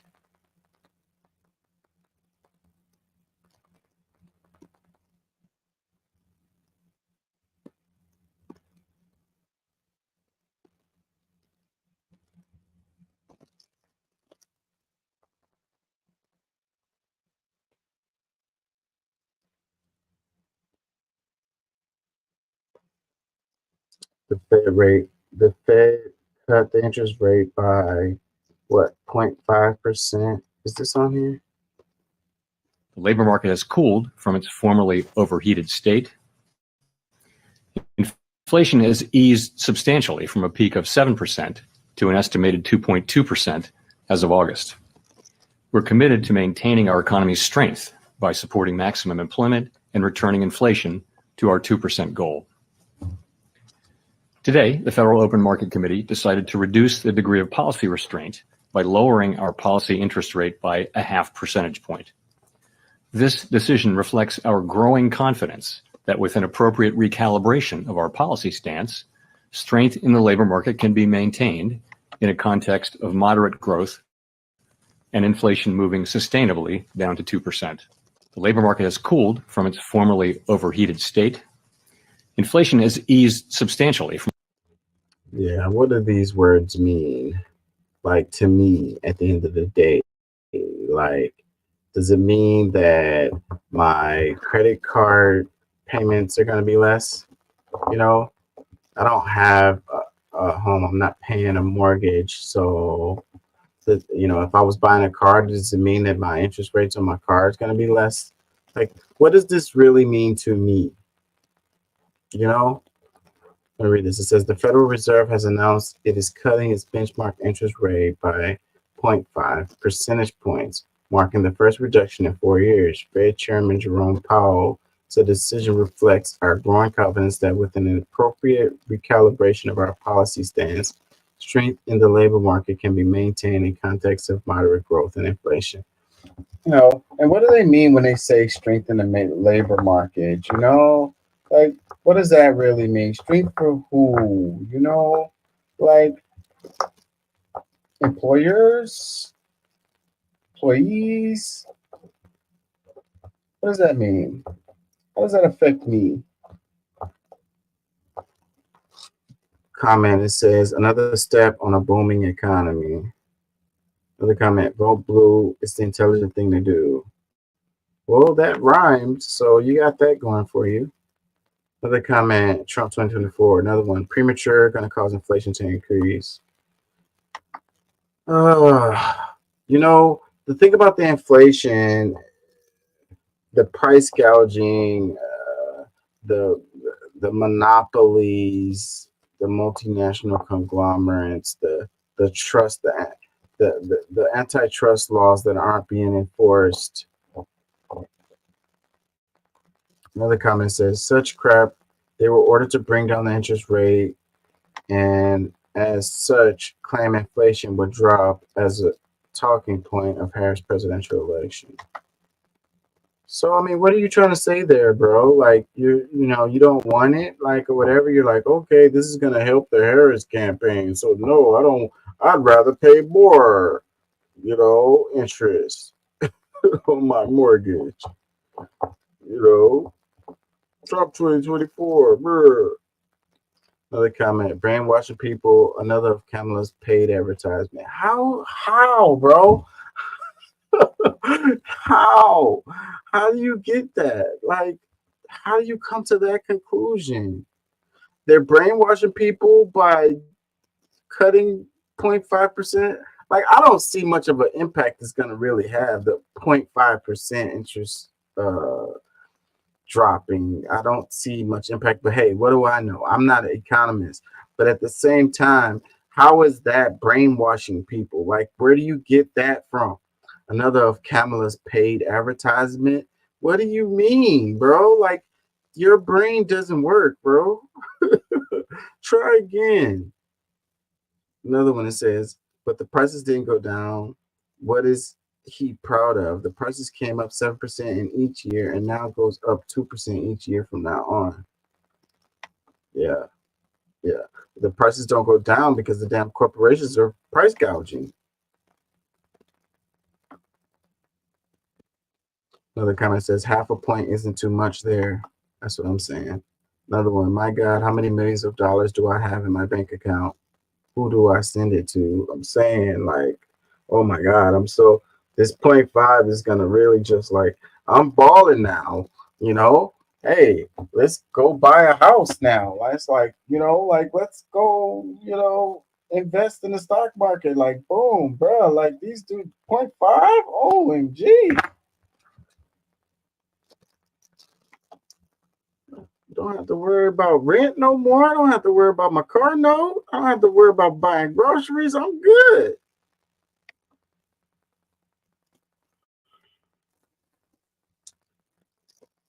Oh, this dude with the head in the bag comments. Did y'all hear this crap, bro? That this dude said, like, oh my freaking God. Like, how does these people end up in Congress? Like, how do these people like get where they are? And they don't listen. Like their brain doesn't like compute like regular stuff. Like just because somebody is a Congress person doesn't mean that they're like intelligent, bro. Like what I mean is like, okay, you have to grind, you have to know some things. You probably had to go to school a bit, I don't know how you can make it there without knowing some stuff, but I think that some of these people they just like they don't care what the truth is, they don't care or whatever. Like they have their agenda and they're just gonna go with what they like. JD Vance is a good example because he's an intelligent person. I know that JD Vance is an intelligent person. Without a doubt, I know this. But sometimes, playing for the team, you got to take one for the team or whatever. You got to cover for someone, and that makes it seems like you're not intelligent or you're not being honest. Hamas, do you not? Senator, oddly enough, I'm going to say thank you for that question because it demonstrates the purpose of our hearing today in a very Let's start effective first way. with a yes or no. Hamas is a foreign terrorist organization that I do not support, but you asking the executive director of the Arab American Institute that question very much puts the focus on the issue of hate in our country. Well, I got your answer and I appreciate it.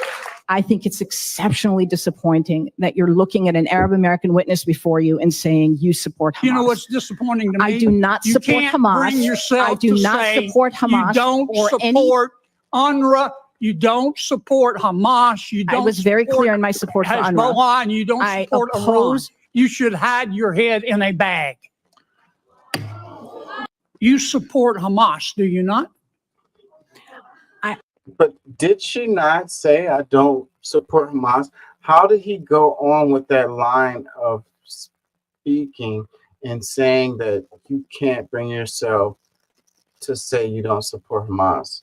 When she said it like over and over again, even at the same time where he was saying you can't bring yourself to say that you don't support Hamas.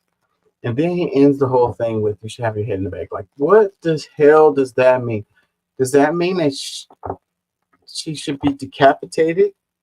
Like, you're on the Senate floor and you're making comments like this? Oh, man. And I think a lot of people, this stuff is kind of acceptable or whatever. Like she was saying, like it shows the hate. It's okay. You're supposed to hate Muslims or whatever. Like anything related to Muslims. Like there's a bunch of Muslim Americans, Arab Americans. These people been here forever. Like they're not immigrants. They're not from somewhere else. Like they're Americans. Like they just so happen to be Muslim. Like the brainwashing that has happened, after like 9/11, during that time has led to this Islamophobia. All of the movies at a certain time, the bad guy was a Muslim. And if you think that doesn't matter or whatever, if you think that doesn't impact the way people think, you're mistaken. It's a real thing, and it was a coordinated, deal. It was kind of like the McCarthyism with the communism and Russia and all of that. Same deal. And this lexicon, like this way of thinking has been ingrained into Americans, even though it doesn't make any damn sense at all. But the logic is not what logic is not the thing. It's all emotional. It's all sensational. You know, the facts don't matter. You know, the logic doesn't matter.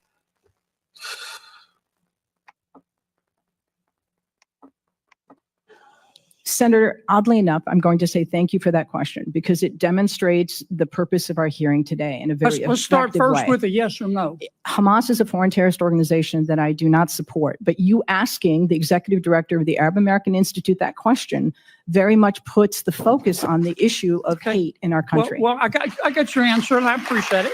I think it's exceptionally disappointing that you're looking at an Arab American witness before you and saying you support Hamas. You know what's disappointing to me? I do not You support can't Hamas. bring yourself I do to not say support Hamas You don't or support UNRWA. You don't support Hamas. You don't. I was very support clear in my support for UNRWA. Hezbollah, and you don't I support Iran. oppose- You should hide your head in a bag. Like, oh my God, bro. Like, like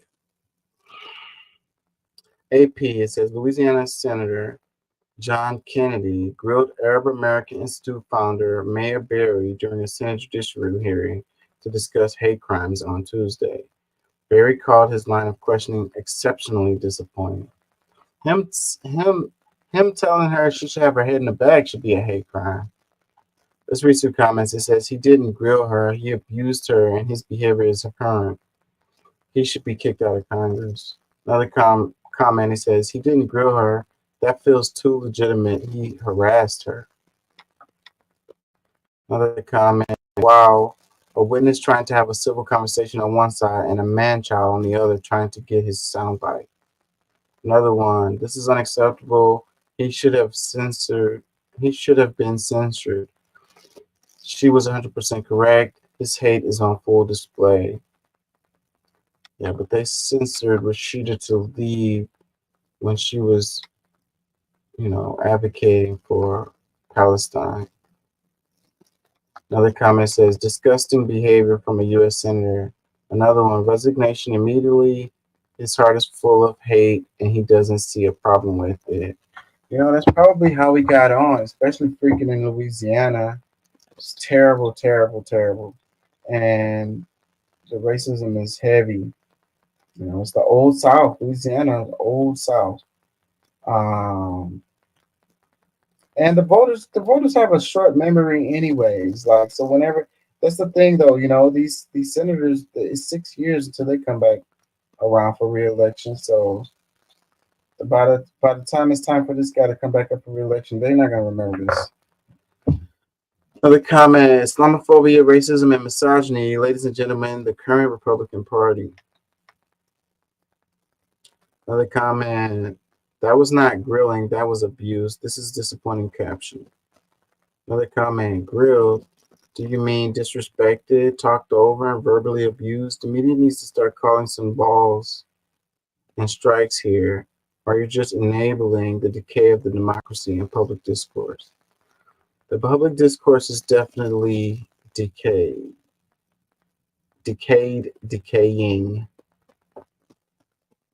Another comment, seemed like a veiled threat to me. That's what it sounded like to me. Her head in the bag. Who says that? It's not a thing. Yeah, like, what does that even mean, bro? Like, what does that even mean? You're gonna go cut her head off? Like, what does that mean? He said it with conviction, like he planned that out, like he thought that out, like it sounded good in his head.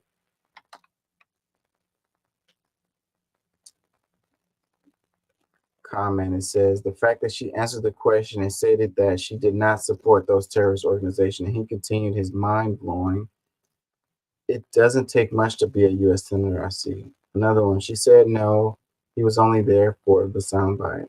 Another comment, why does he still have a job?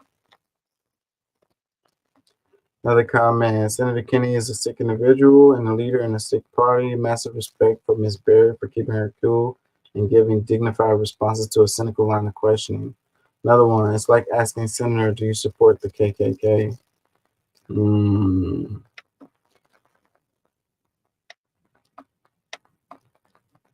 Yeah, I wonder if he could clearly answer that question.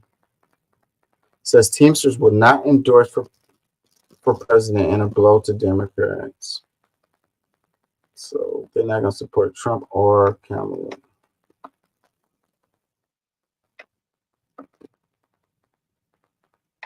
I'm going to get out of here. I'm tired.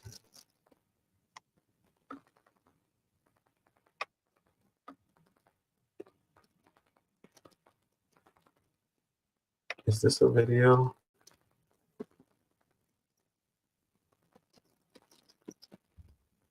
Fourth U.S. citizen arrested in Venezuela in post-election roundup. The authoritarian government of Venezuelan President Nicolas Maduro arrested a fourth American citizen, the top officials said Tuesday, the latest in a string of foreigners detained in government's post-election crackdown. This is Washington Post, by the way. Venezuela Interior Minister Diosdado Cabello, a hardline Maduro ally, accused the U.S. national of a plot against Venezuela and said the fourth American had been detained in Caracas after allegedly taking photos of electrical, oil, and military facilities. The American had previously traveled to Venezuela, Cabello said in television remarks, and was arrested Tuesday after his guide reported him to the government. Over the weekend, Cabello accused the CIA of orchestrating an assassination plot against Maduro, an accusation U.S. State Department officials have firmly denied. Comment says Maduro deserves to end up like Saddam Hussein. Why do these people feel so comfortable saying stuff like that? Why would we have the authority to, murder, democratically elected person over another country, regardless of what our reasoning would be?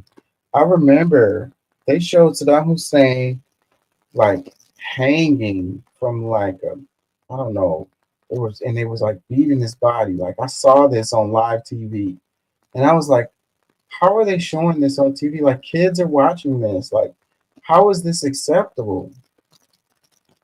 I was like, this is crazy.